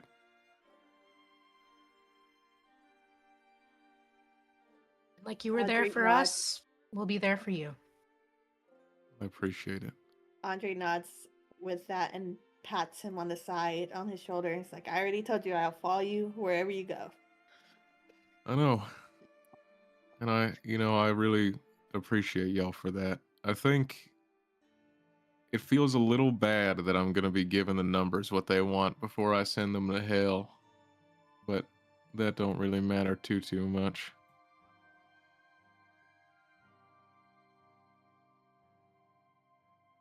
Alpheus, while we're here, do you want to try to take that sword apart like you said you were going to? I mean, I could try. I know that I you probably. wanted the bone from it. I was curious on the bone. I'm not sure how much the bone will do at this point, but worth a shot. But I would like to also. I know we are kind of in a hurry, or are we in a hurry? How fast do we want to get there? As fast as we can, but do we have a method of getting there at this point? That's also true. We have to find a way out of here first. And before we do leave, I would like to try to get one of those elemental items. All right, well, I guess I'll But- just be spending the rest of the. I'll just try to find a way out while you guys are doing whatever because I'm chomping at the bit at this point. I mean, if we're gonna try to take apart this sword, probably this place might be one of the few places that might be able to. what Hell, I we was could thinking. probably tried at the giant's place. But maybe it wouldn't be too bad to just split up into two groups. If we're fine with that, if not, we can always just stay together too. I mean, this town seems safe enough. I don't see a reason why we couldn't just kill two birds with one stone.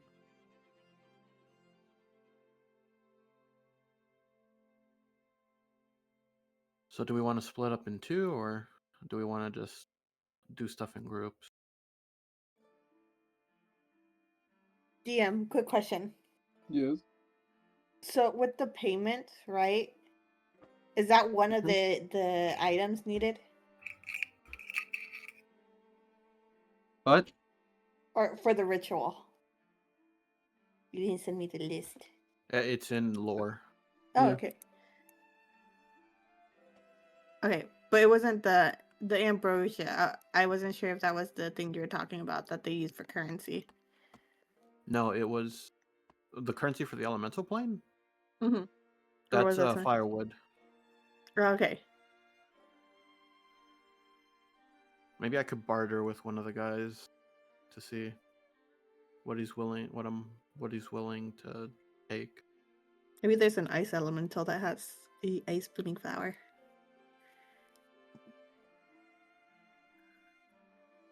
I was like, I So, wouldn't mind looking at shops.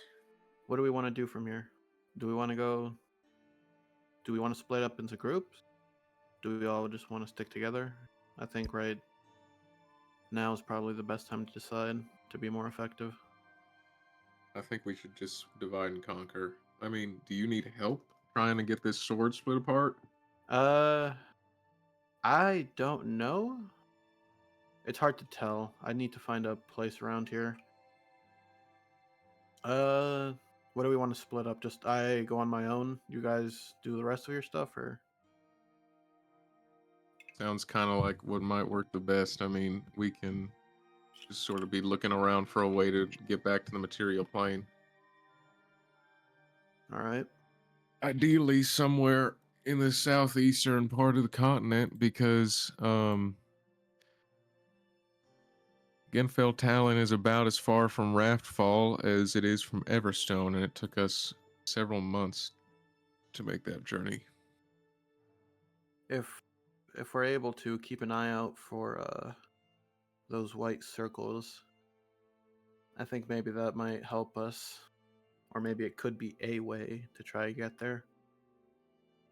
It's what took us all the way from, what was it, the south side of the? It took us from like the middle all the way to the northern side of the continent. So it's one of the fastest ways I can think of. I don't think we have another volcano we can jump up through. No, I don't think so.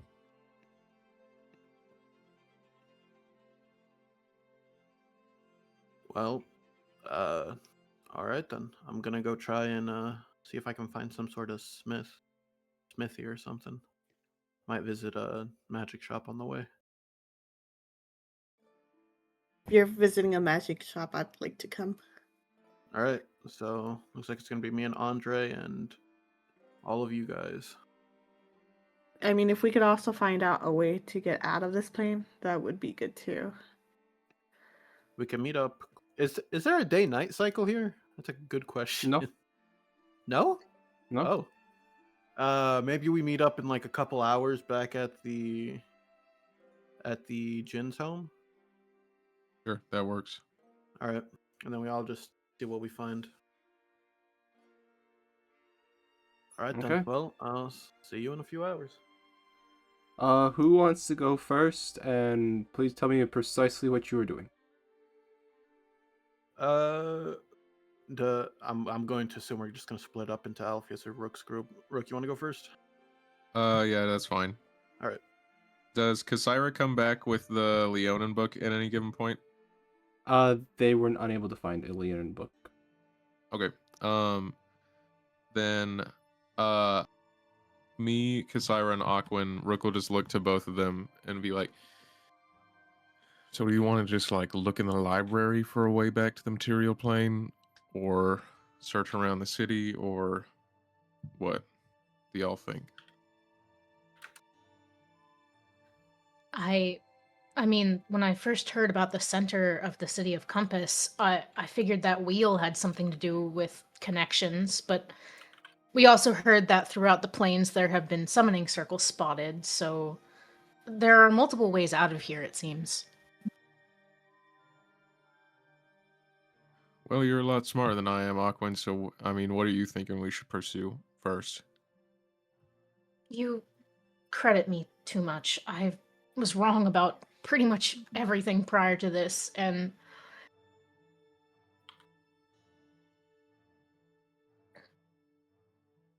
you can see that Aquin is kind of agonizing over the concept of the weight of decision on their shoulders. And they're like actively beating themselves up for the decisions they had already made that were wrong. And have been for since they got here. I truthfully don't even really know what decisions you're referencing that went so poorly, Aquin. I guess I'm mostly just thinking of the fact that I left Kasira behind because I didn't know. I thought we could just run. I thought it would be over if we entered the barrier, and in reality, that was safer than what she was put through. And I can't help but feel like that's my fault. Rook just kind of smiles a little bit and puts a hand on Aquin's shoulder, and he's like, Aquin, I tried to pull a wrestling move on the prince to try and pull him into the bubble. I mean, I don't think any of us really knew exactly what was going on at that point. It's not like the cross is yours to bear. You can kind of see some of the festering tension release from their face. And they kind of hesitate to nod and then seem to kind of accept it on a surface layer. That there was a lot going on and it would be hard to make important decisions in the heat of the moment. And they kind of tilt their head a little bit. And they look to the others and say, we're not in the material realm or the bubble anymore. Do you think we're still under the effects of this time slowing? I don't think we are. Probably not. I mean, I don't see why we would be, at least. So if we can find a way, not back into Raftfall, but somewhere else, I think that would be our best move forward. The question is, where would we go for that? If we find summoning circles, we're not going to know where we're going to end up unless someone can... I mean, summoning circles, I'm sure, just are to bring creatures, specific creatures, into the realm. So, Aquin kind of ponders for a bit. Did anyone read about maybe the history of the way the town of Compass operated? How it was a central hub to many different realms?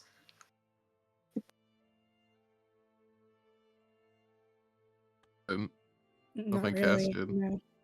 Well, mostly about hydras, but I'm sure someone knows something. I know you're wary of them, and I understand, but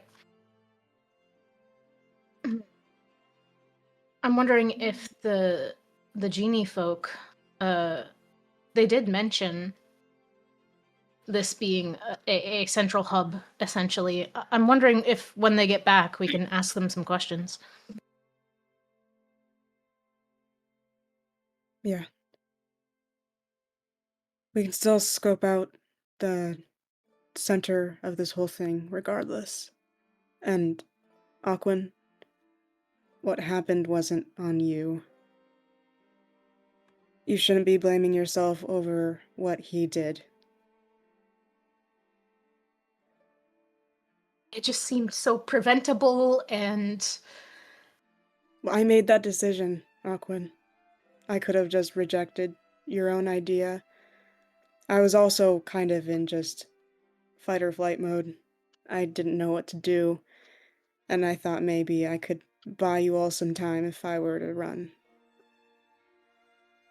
I know it's wasted energy thinking about how I could change the past, but if I could have somehow kept you safe, I know I wouldn't be this agonized over what happened. She'll frown and hesitate on her next words, and before she'll kind of open her mouth and say, I'm safe now, and I do have somewhat of a mental map, I guess, of his castle. I know that his doors lead to wherever you wish. If whatever room that you think about in your mind, it's there as soon as you twist the knob. I know he doesn't sleep at all. There was a layer of dust on his bed when I went into his room.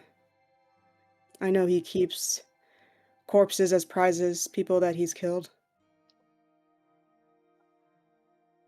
I know there's more prisoners down there, and they didn't talk to Hope. I think he broke them.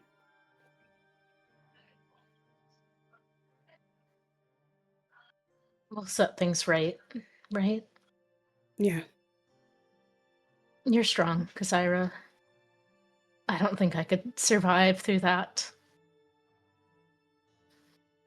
Kasaira, for a moment, just smiles just very faintly, but it quickly kind of fizzles out as she recalls everything, and before she shakes her head and she'll say, let's just try to find a way out of here. Right. Well,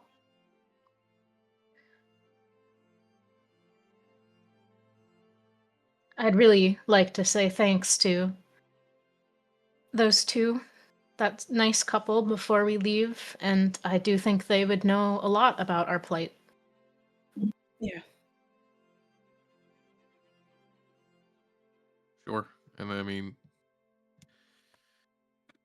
we might as well just check real quick to see if anything in the library can be of use to finding out how to get back. Sure, let's just go ask him. Yeah. And Kasaira will walk up to the librarian again. Hello. Or rather, sorry. Hello. Hey, we have like one more question, and she'll course. gesture to both Aquin and Rook for their question. Yeah, do you have a book on like transporting oneself to the material plane from here? We have a surprising amount of information on that. Really? So this this plane, think of it like a paper ball, okay? So Alright. now, a very long time ago, the gods decided, hey, I want to become more powerful, and so they kind of chose domains, right? You have like Uh. a guy who likes the water, who likes a mountain range, all those. Well, when they all started to create those, our ball kind of already existed, but there wasn't really anything in there. But when the gods were kind of picking their stuff, they accidentally poked holes in this ball, where the outside of the ball is all the other dimensions. And when they accidentally poked those holes, we could now move between them. Those became portals. And now there's a lot of gods out there, and you know the gods, they're kind of crazy assholes. And so they're poking a lot of Right. those fucking holes. I mean, they're gods. Like, how much power do they really need? Real? Okay, I'm listening. Preach. Yeah, but they kept poking all these goddamn holes. Yeah, but they just kept poking. And then eventually, because of those poking and the amount of, like, elemental stuff coming into there, all, like, the domains that these gods were experiencing, all of a sudden, we can now leave them. And because the gods kept fucking doing all that shit, it wasn't limited to one dimension, it was limited to all the dimensions the gods existed in, and so every dimension has like hundreds of these holes poked into them, but some of them are so small that we don't really know where they'd go. And that's like the primary way that people move through them. And then of course there's the final one, in which is the place in which the gods kind of really fucked up. And hold on. So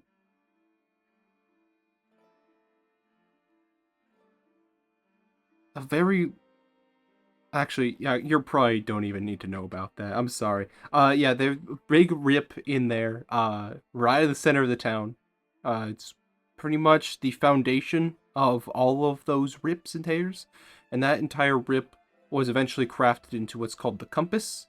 And the compass is in the center. It allows you to change this dimension basically fully, and it allows you to transport yourself to any of the other dimensions in which have already had holes poked into them. And can you choose where you go when you transport yourself to the other dimensions? You can choose which dimension you go to. But You can you can't choose really what? You can't choose where. Okay. Well, with these holes that got poked into it, does anybody have like any of these holes that are known about and that they like know where they go at all? Like that have been marked down or something? Yes, but it is difficult to kind of. Okay, so in your worlds, the Yes. how actually. So how did you guys get here? We jumped through the portal in the stomach of the Lady of the Lake. Okay, so in the okay, not sure who this Lady of the Lake is, but I'm gonna just say that you jumped into a lake portal, right? Yeah, So there that was a giant water elemental had a portal to the elemental plane of water in her stomach. She ate us, okay. and then we went through it. Okay, so that's very weird, but I'm gonna just kind Tell me of about it. I'm gonna kind of use this as an analogy. It might be a little bit different, but like I'm gonna use that as an analogy. Okay, so big lake, right? A lot of water the water came from this dimension. Like that's how the lake got there.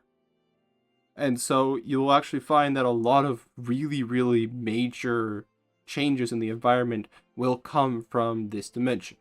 Into the material world, there is one which used to be used a very long time ago. It was right.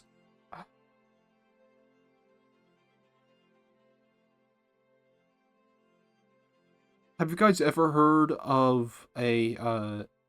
At this point, it's probably gonna be like the biggest mountain in the world. I'm not sure what it's called. Just, do you guys know where like the biggest mountain in the world is? It's like on the east or the western side, right at the edge. At the edge. Like yeah, like at the edge of the continent. Sorry, western side of massive mountain, tallest in the world, probably. Forget um forget knowing. I think we've been there, right? Isn't that the one that's on top of Everstone? So I mean that one. It's a portal right at the bottom. That one's actually odd because it was created by a dragon. Um, Wait, was this mountain snowy? no. It's just a. It. I mean, I'm not even sure like any of like the information about it. I just know that a long time ago, uh, at around the time that a lot of our portals stopped working, right before then, a dragon ripped a hole, basically forcing the elemental planes and the material world to still stay together. And that portal ended up inside of the elemental plane of Earth, which, I mean, very slowly the Earth would have started pushing through that portal, creating probably just a massive mountain that stands alone. A very odd geologic feature.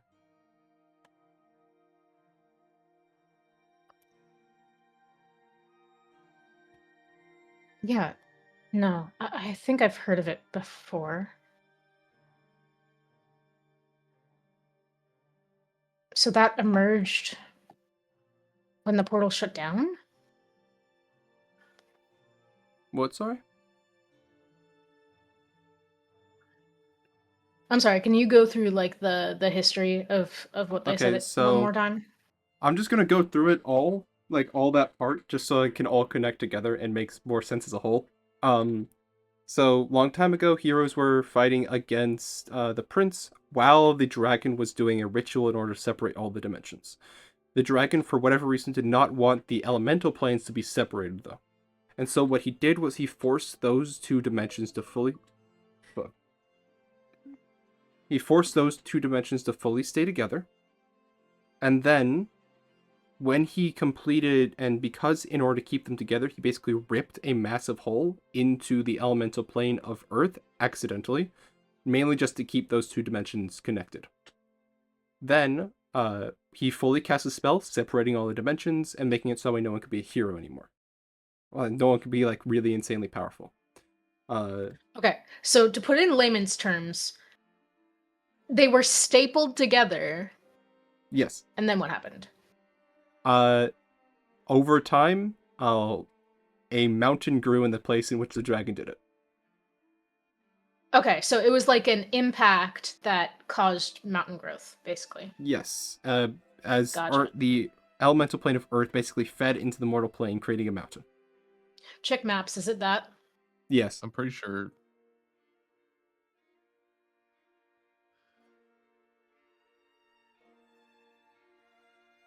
Hmm? Isn't that Everstone? Yes. So then, that's the opposite side of the continent to where we need to be going.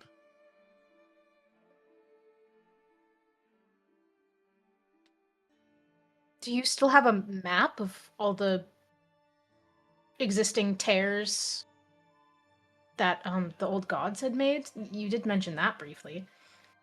We don't have a map of all of them because it's very difficult to fully pinpoint. Because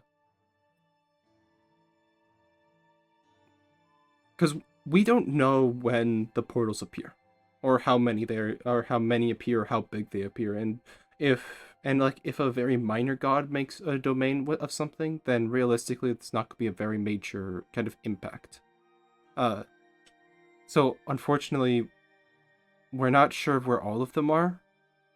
We know that there's one in the Earth realm, or the Earth plane, and we know that there was one underneath a very large lake, somewhere in the water realm. But they're all very difficult to locate.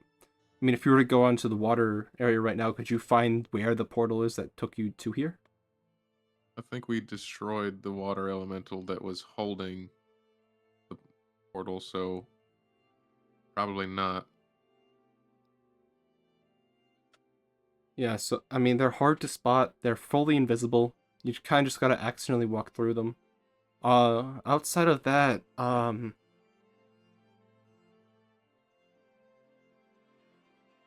think there's another one, but it's very, very small. Smack dab in the middle of the elemental plane of fire, there's one. It's like on the southern side, the southeastern side of the continent, I think.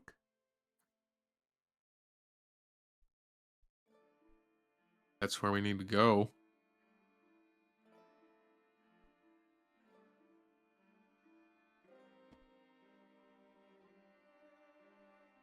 And you're saying we basically just have to stumble into it? There's no guaranteed way? Like, no 30 steps straight, 3 steps to the right instructions or anything? He kind of like covers his eyes, like thinking, you're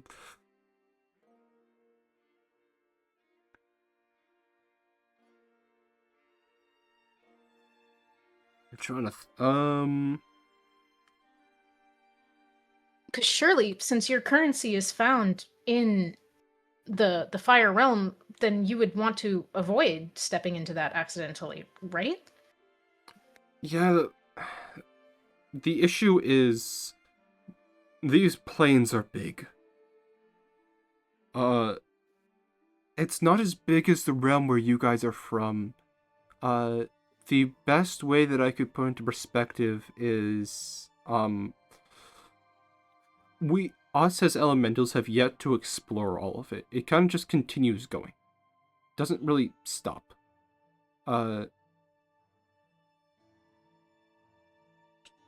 That's there. So yeah, I'm sorry, I'm not sure exactly where it is. Although theoretically, very, very theoretically, if you approach the what's it called? If you approach the four mermans who run the place, they might be able to. You might be able to convince them to let you borrow the court wizard, a Jinn, who might be able to teleport you to the fire circle itself. That is the only real way that you could probably do that. So, what would they want from us in return? Do you have any idea?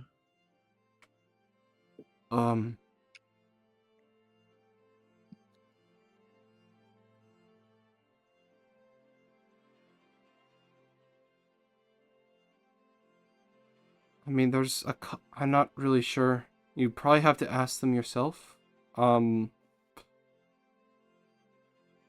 Obviously, artifacts they would probably accept for it. The thing is, you're going to want to hold on. Pages. You're gonna want to try and talk to the fire merman. He is the person who is the best towards everybody. In terms of like, just he's kind of a people pleaser. Yeah,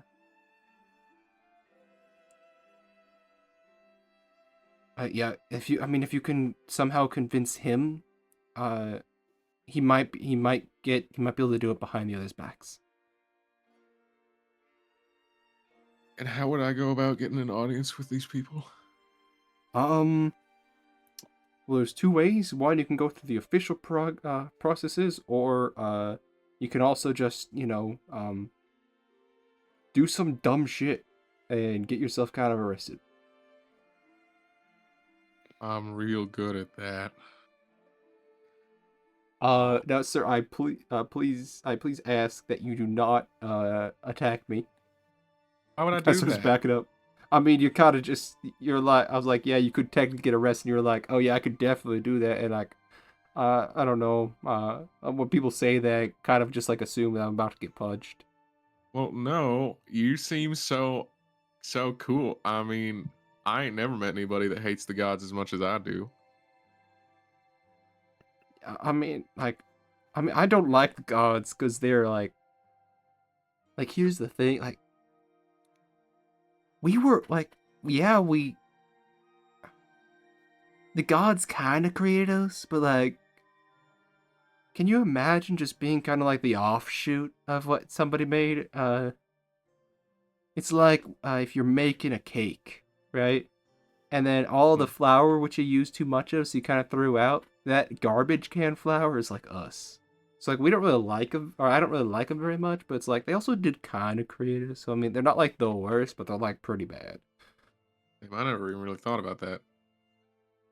If anyone's super neglected, it's probably you all the most. Yeah, the gods don't. We actually don't have any gods, or like a official like gods that kind of sponsor us.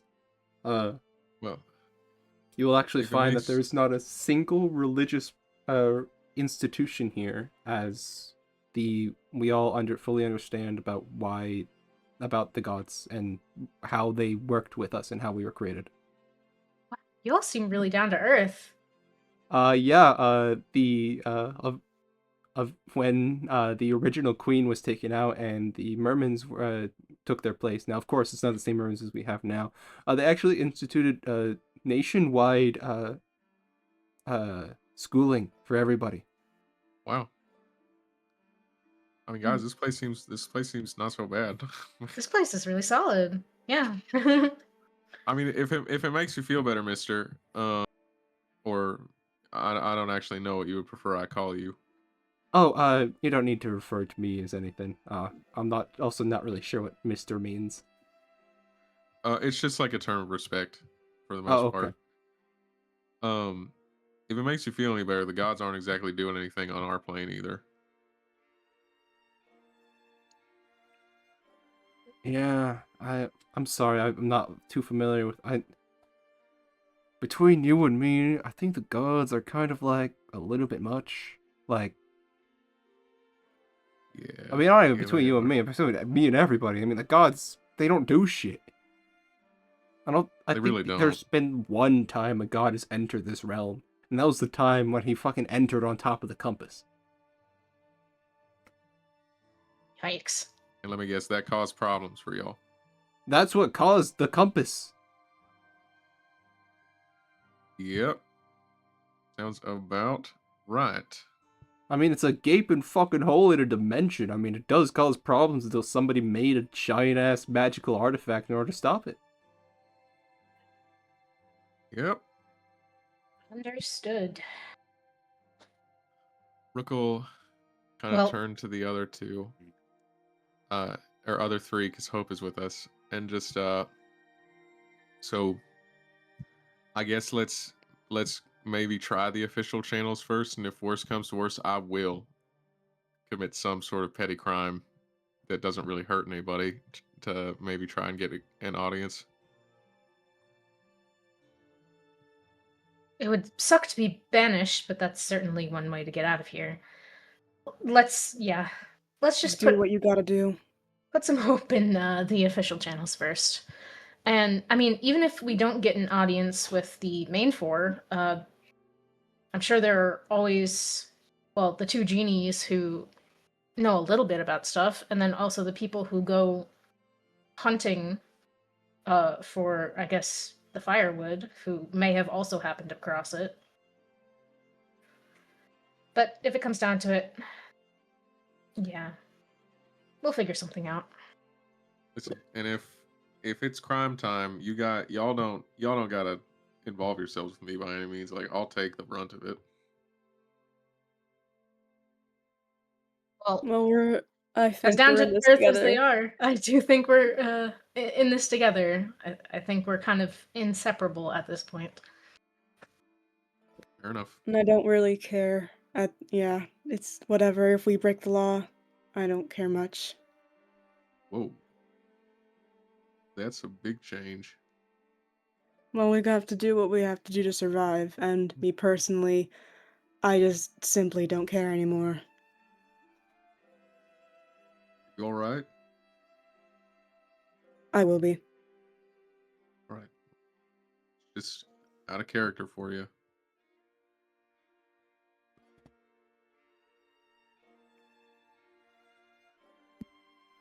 Anyway, um, I don't think I ever caught your name. He Yes, says to Sandstorm. Yes, yes, my name is, Wasil. Wasil. Well, it's nice to meet you, Wasil, and thank you very much for. How do you actually know so much about all this anyway? I am one of the older elementals here. Kind of gives like a little curtsy. I am, What, Percy's back? 578. I have 578. Or I am 578. And, Wow, it's getting up there. yeah, I know. Luckily, ever since mermans were created, we only ever really die whenever our he kind of shows his bracelets. Whenever these stop or kind of go away, Oh. he kind of shows his and gives you guys a closer look. You can definitely tell that this has been worn down over a very, very, very long amount of time. It originally was a full arm cuff, like from shoulder to wrist. It is now just a small amount of metal covering his wrists. Once these go away, I will die. Can you get new ones? No. You can't repair them? Not even with No, like elemental metal? no, you cannot. Once these go away, my mind will go away, and I'll become an elemental again. In which case, this metal is my brain, basically. It is what's keeping my brain together and alive. Without it, I am a corpse, more or less. See. Well, I'm sorry to hear that, pal. Oh no, I've lived a very long life. I'm very happy that I've managed to keep this store going for such a long time. But my father and his mother before him, and then her mother. Actually, sorry, that's incorrect. My parent and their parent and their parent and their parent, because there's no genders, all passed this bookstore down. And also we were taught, kind of legends just come down over time about well, what's it called? So a very long time ago, this was a hub for dimensions. It was a place where people of different realms could meet and talk, and it was the primary way for most dimensions to move to each other, to actually interact and move between each other. And that's why in so many worlds you have other creatures which aren't originally native there. It's why here we still have a couple of what are they called? Genie or elemental people, a genasi. That's why we still have some genasi here when people like you bred with us with elementals. And it's why a lot of the other realms have them. Like, if you still have elves and centaur, that's where those came from. I need to know a huge amount about all of that because it's common for people to ask to want to learn about our history a little bit more.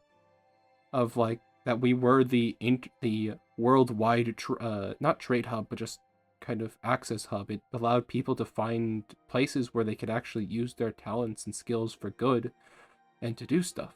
It's also incredibly fascinating stuff to learn about the lore of why we exist and how we as individuals can further the world. Well, Tell me about it. Well, yeah. Thank you for sharing so much of your wisdom. yeah, that was really great. That was really nice. Thank Yeah, you. you seem very passionate about it.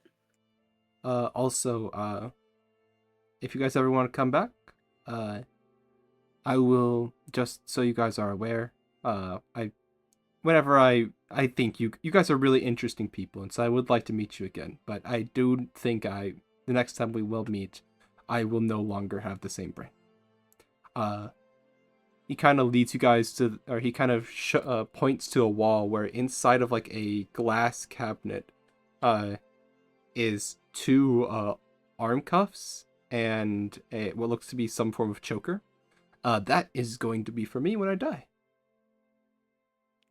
Because You'll be Syra kind of immediately tenses up when she sees the cuffs. Oh, yeah. When I didn't say think about that. cuffs, I don't mean like those. I'm like Not full arm handcuffs, but- cuffs. Yeah, like full Yeah. arm cuffs, like armor. Like the ones that genies wear, bullets. you know, like the Yeah. gold. Okay, makes sense. Never Yeah, mind. kind of. Yeah. So those I will be putting on when I pass away, and then I will be basically reborn. And I am hoping that I will still enjoy history and that I can still be generally a good presence unto the world. Well, either way, we are grateful to meet you, and I'm looking forward to meeting you again in the future. I am looking Same forward for to me. meeting you as well. I'll let we'll let you know if we need anything else, but for the meantime, thank you. I'm gonna go Yeah. try to not have to commit a crime. Please don't. It's a lovely city. But if you do, can I give like a suggestion? Yeah, hit me with it. Okay, so the water merman is kind of like, she's kind of uptight and does not like change very much. So like, if you can just go and throw some flail snail eggs at her house. That's so ironic. I love that. Water And, going with the flow, and it's like, no, I don't want to do that. so- Actually, If I throw flail snail eggs at her house and get arrested for harassing her, will I have an opportunity to meet with the fire merman, or Generally whenever they do, since they kind of act, so there's not actually that many people here, and there's not that many crimes going on. And so generally they can kind of, they're they're kind of like official governing leaders of this area. So basically they make the decisions on mostly construction projects, because there's not really like any wars going on. There's just no war here. And so they mostly just kind of do construction projects. They also do juries, or not judge jury, but they're like the judges. They kind of decide if something's good or bad and how to like deal with it. Sure. And so they do have like a thing where they all have to meet together in order to do that sort of stuff. So you will beat them all, and just try to pull the fire one to the side. The most common crime here is people throwing flail snails at their house. really? And yeah, a lot of people don't like the water merman, but like they're also kind of like the only ones that do shit. Kind of, it's complicated. You probably don't want me to go into like the full recent history of all of like the decisions that that council has made. It's a lot. Truthfully, if we weren't in a hurry, I probably would, but yeah, I mean, just go up there. Yeah, just egg their house. You'll get an audience. Don't try to like be overly antagonistic. Just say that you wanted to get their attention because you needed something done quick. Just be honest with them. The fire elemental will try to take your side, and maybe try your best to interrupt the water element or the water merman. You okay. see the wind merman is very he has a thing for the water merman, and so they always agree on everything. But if the water merman keeps being interrupted, then the wind merman kind of doesn't really make a decision. Then it's the fire merman versus the water merman, and then the earth merman tends to agree with the fire merman. So that's how you generally can get your way. And what is the common punishment for egging houses? You get an egg thrown at you. I can take that. All right.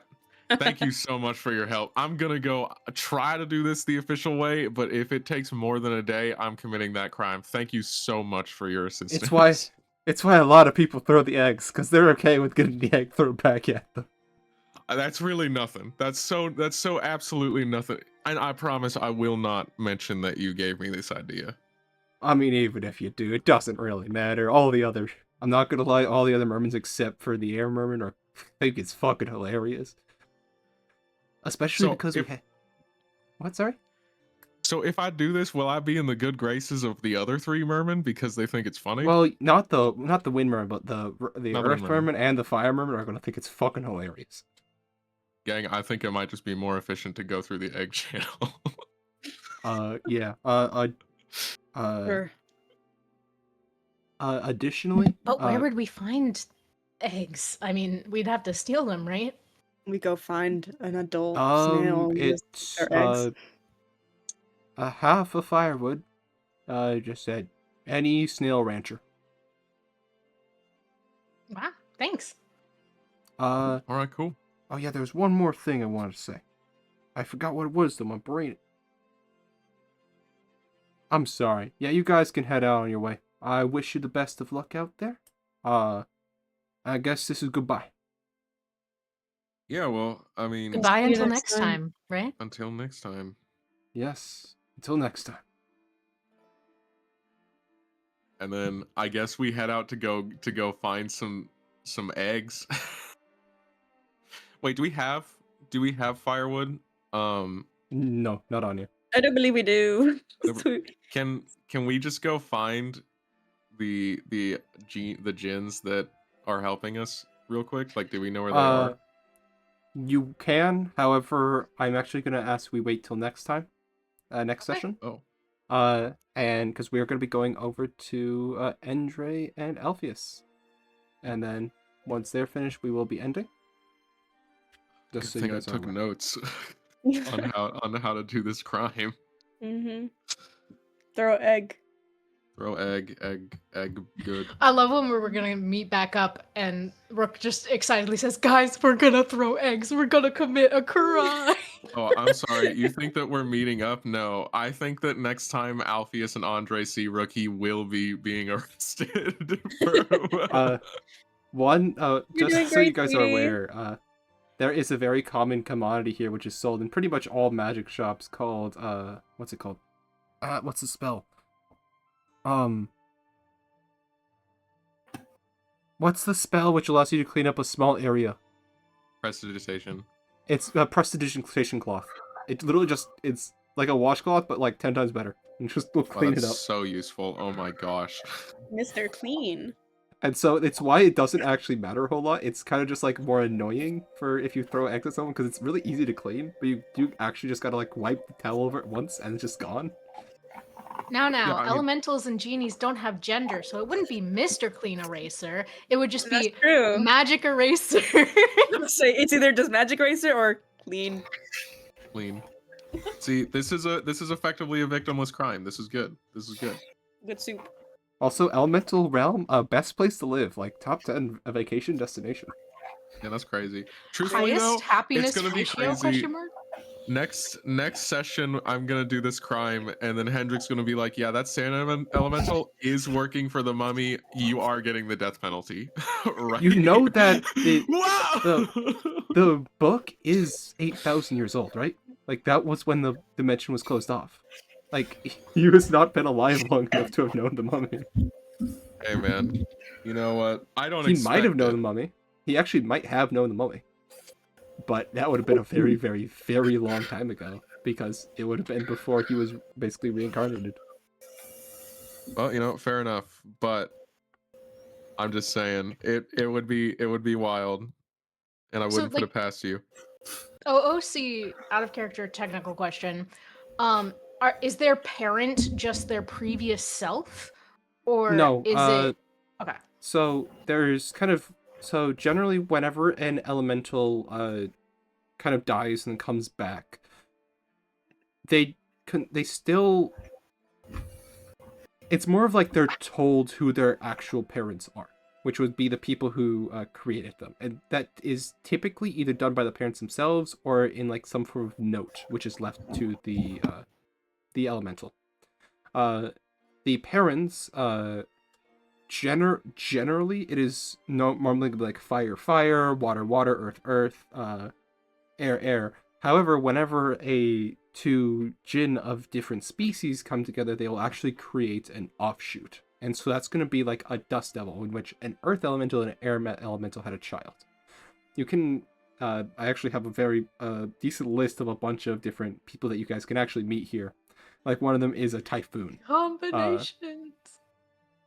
It's the And so remix. there's also if two come together, it does not necessarily mean that they'll create the exact same one. But either way, let's move on to Endre and Alpheus and what you guys are doing. So please explain what you guys are doing and continue. Plain simple. We'd like to go to the magic shop that we saw on the way here. Yes. Up close and personal. Okay. As you guys leave the shop, just across the street, you guys see a magic shop. I think Andre will whisper over towards Alpheus and just say, "Do we have the currency for this?" I'm looking to trade here, so I'm gonna see maybe if trades are allowed. I don't know. I want to see first, and just see what they have. Andre would nod at this before following suit. We enter, I guess. Yeah, as you walk into the shop, immediately you notice that there are lots of they're called bracers. So that's my fault for calling the wrong thing earlier. I'm pretty sure they're called bracers. You see lots of bracers, a couple of crowns and rings, chokers, and belts. All that's just fully adorning one full side of the store. On the other side, you see there's a lot of like kind of everyday looking items.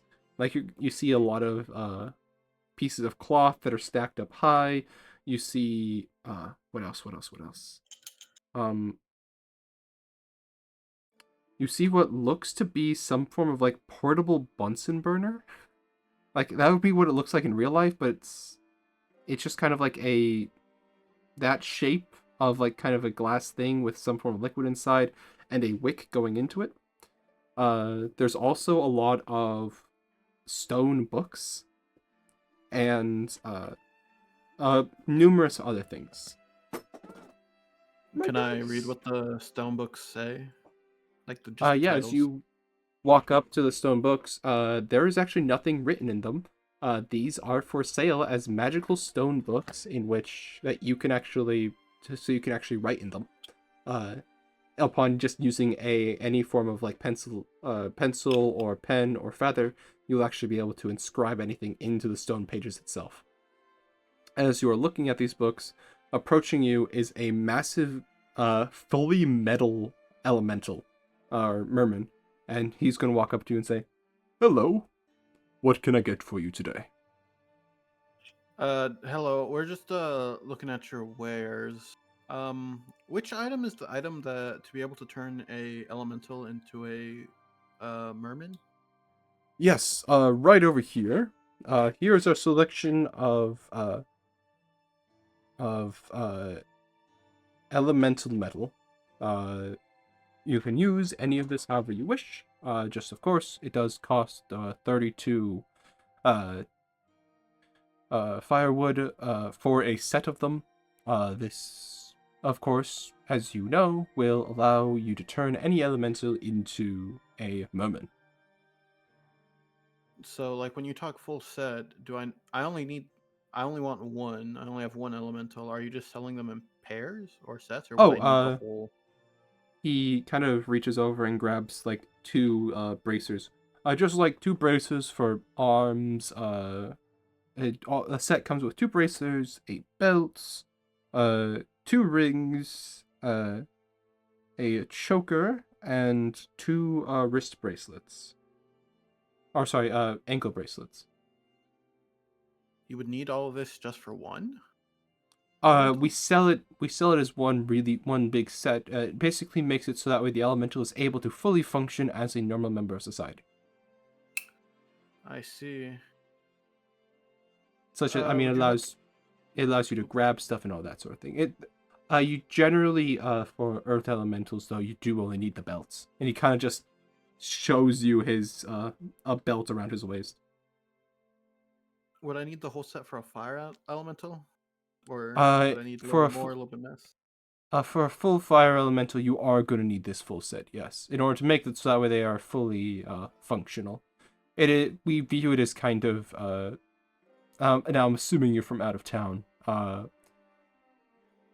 We sell it as a full set because it is kind of mean to not give a fire elemental or any of the non-earth elementals a full set, because then you can't give them additional pieces. You have to give them all at once or none at all. And well, it's not fair for a creature to exist without the ability to use any of their other functions. I see. Would you happen to have any other magic items, just out of curiosity, like a bag of holding, by any chance? We do in fact have a bag of holding, although it is a very expensive item from our list. Costing a whopping 128 firewood. Oh wow.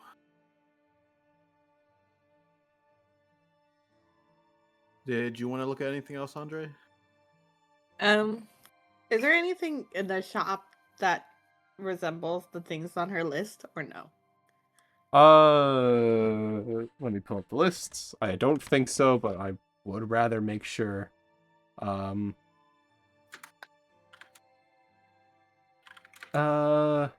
would not have ambrosia, no ice bloom flower, no angel feather, no dragon fire or demon's blood or moonflower liquid. Unfortunately. Okay.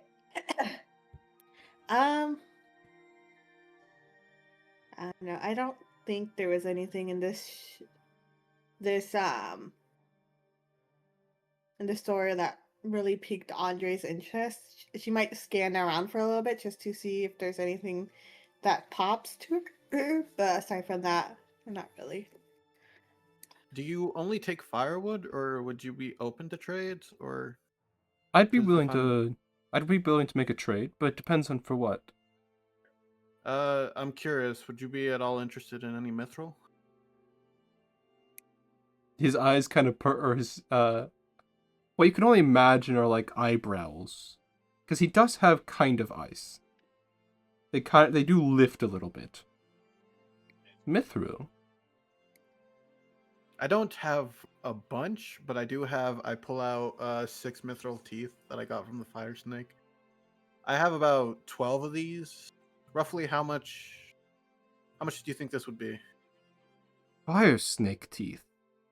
Yes. Those go for a pretty penny around here. They were almost hunted to extinction a very long time ago.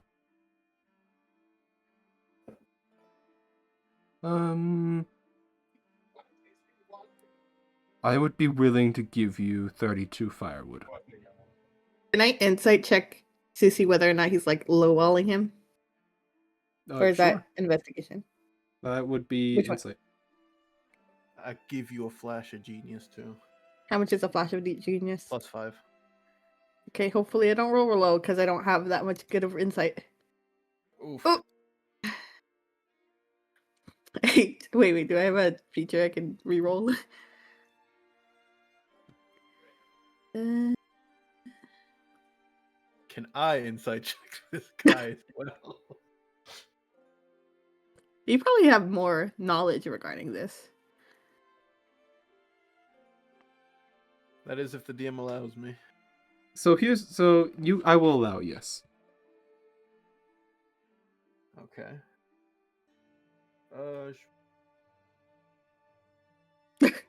That would be 16. Yeah, he seems to be telling the truth. Okay. I mean, we also got a few magic items. They're not great, but would you be interested in that as well? Yes. What magic items do you have? Let me see. I have. I got 2 rings of shared suffering, earring of perfume. I got a +2 longbow. I don't know if any of you would be interested in that or even use it. Unfortunately, we don't like having weapons around the shop. All right then. Just the, I guess the perfume earring and the rings of suffering. The perfume earring is actually of particular interest. Can you describe to me what the rings of suffering do? Shared rings of suffering. You sent me this a while ago. I have to even check if I. It's Last fine I if you don't. checked, last I checked, it was like a person could choose to take half of the damage, I believe. From if whoever wears the 2 rings. Okay, so if 2 people wear the rings, the other person's able to decide to take so the person who took the damage basically gets resistance, so they take half damage from it, but the person who decides to take the damage will take the full damage. So in other words, you basically multiply the total damage dealt by 1.5. One of that goes to the person who was not hit, and 0.5 of that goes to the person who was hit. Yeah. Uh, I'm assuming you found it. I just remember it. Well, I don't really think I need the Rings of Suffering at all, but the perfume one is actually of interest. I would be willing to give you 16 for it. So, how much that would that be in total with the That'll be 48? 48. Okay. All right. I'll keep this in mind. I'll go make some. I'll have to go get some firewood, but I will be back. I just wanted to check just prices and whatnot. Okay. One more question too. Would you happen to know where a smithy is by any chance? Something capable of forging this down, and I put Rook's sword on the table, if there even is a table, or just show it to him. That is an incredibly well-made sword. Is this living metal? Would Alpheus know this? Is my question. Yes, it is. You were told Okay. this. Yes. Uh, Yes.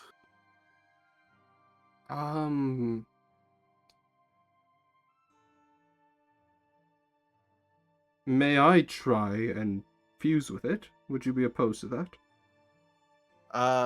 Explain to me this fusing process. What does it all entail exactly? Earth elementals are able to fuse with the earth, and I, as a metal elemental, am able to fuse with metals. Upon fusing, I gain some of the properties. It's the reason why I'm interested in your mithril and why I did not short you.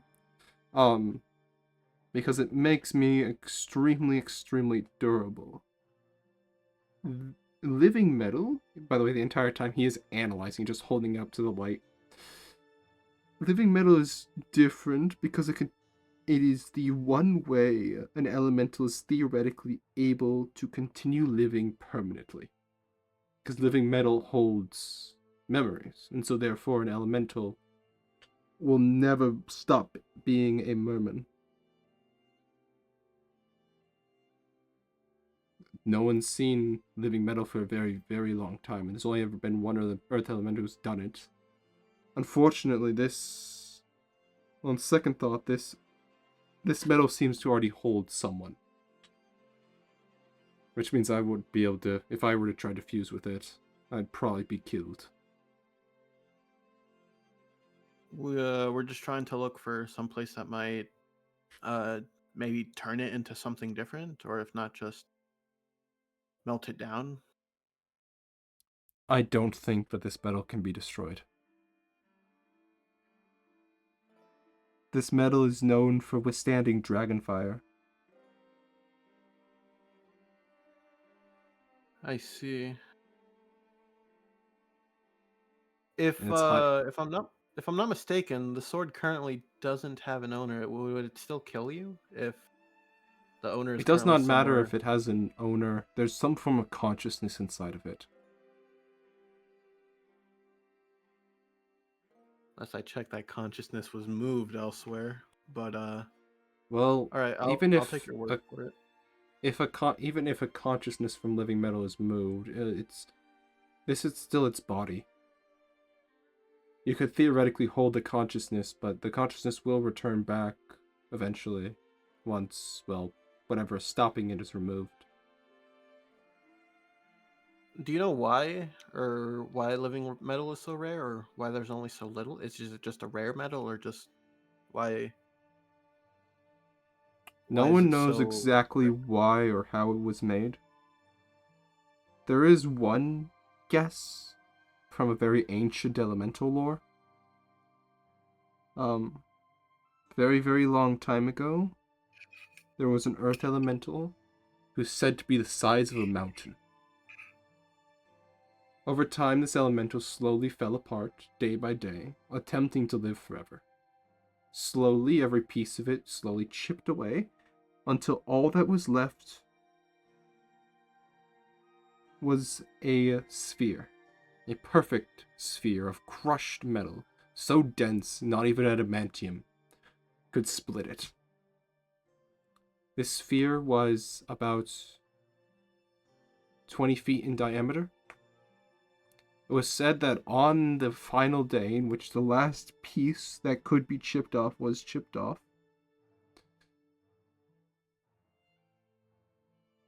the elemental died. And on that day was the only remaining living metal to have ever existed. It's said that because that metal held a consciousness, because that metal was an elemental, it was considered living metal.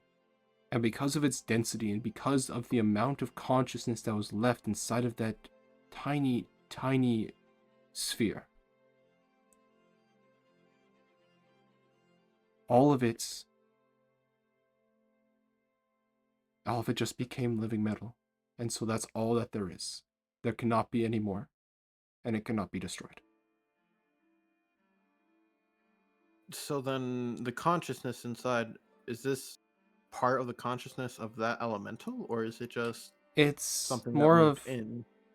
it's more of an open space. A consciousness can exist inside of it because there's no longer a consciousness that hosts it. So something else can just come in and make itself home. I see.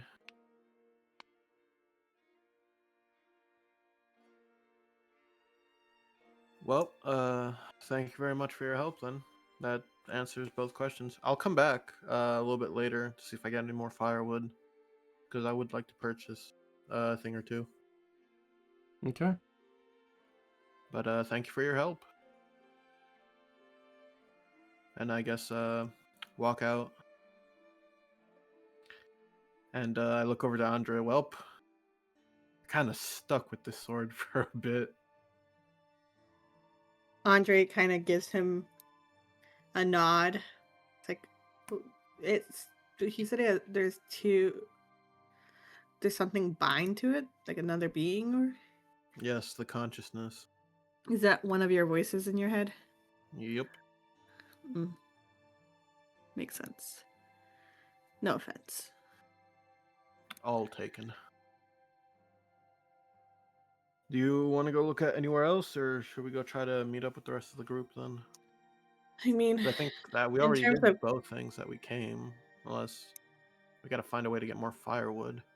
in terms of currency, we don't have much of that here at all. Anything that we have is practically nothing. I mean, you have your things that you could trade up for it, but aside from that, really, it's more Yeah, difficult about to say. 48. I mean, the one thing I'm really interested is the bag of Holden, but I would be interested in the other parts too. But I don't think we'd be able to get. How much would that be? 120, 32, 152? 152 firewood? Andre just 150. shrugs.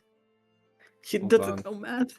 Yeah, because you said There, 120, 32, 100. Yeah, 120 and then 32, so we're getting to 150 exactly.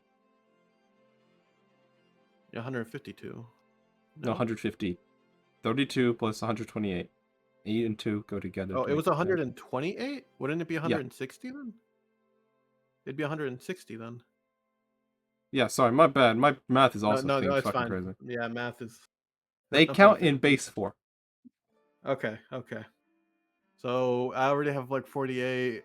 That's roughly 112 more firewood. If we do want to give it up. But let's go look for the group, I guess.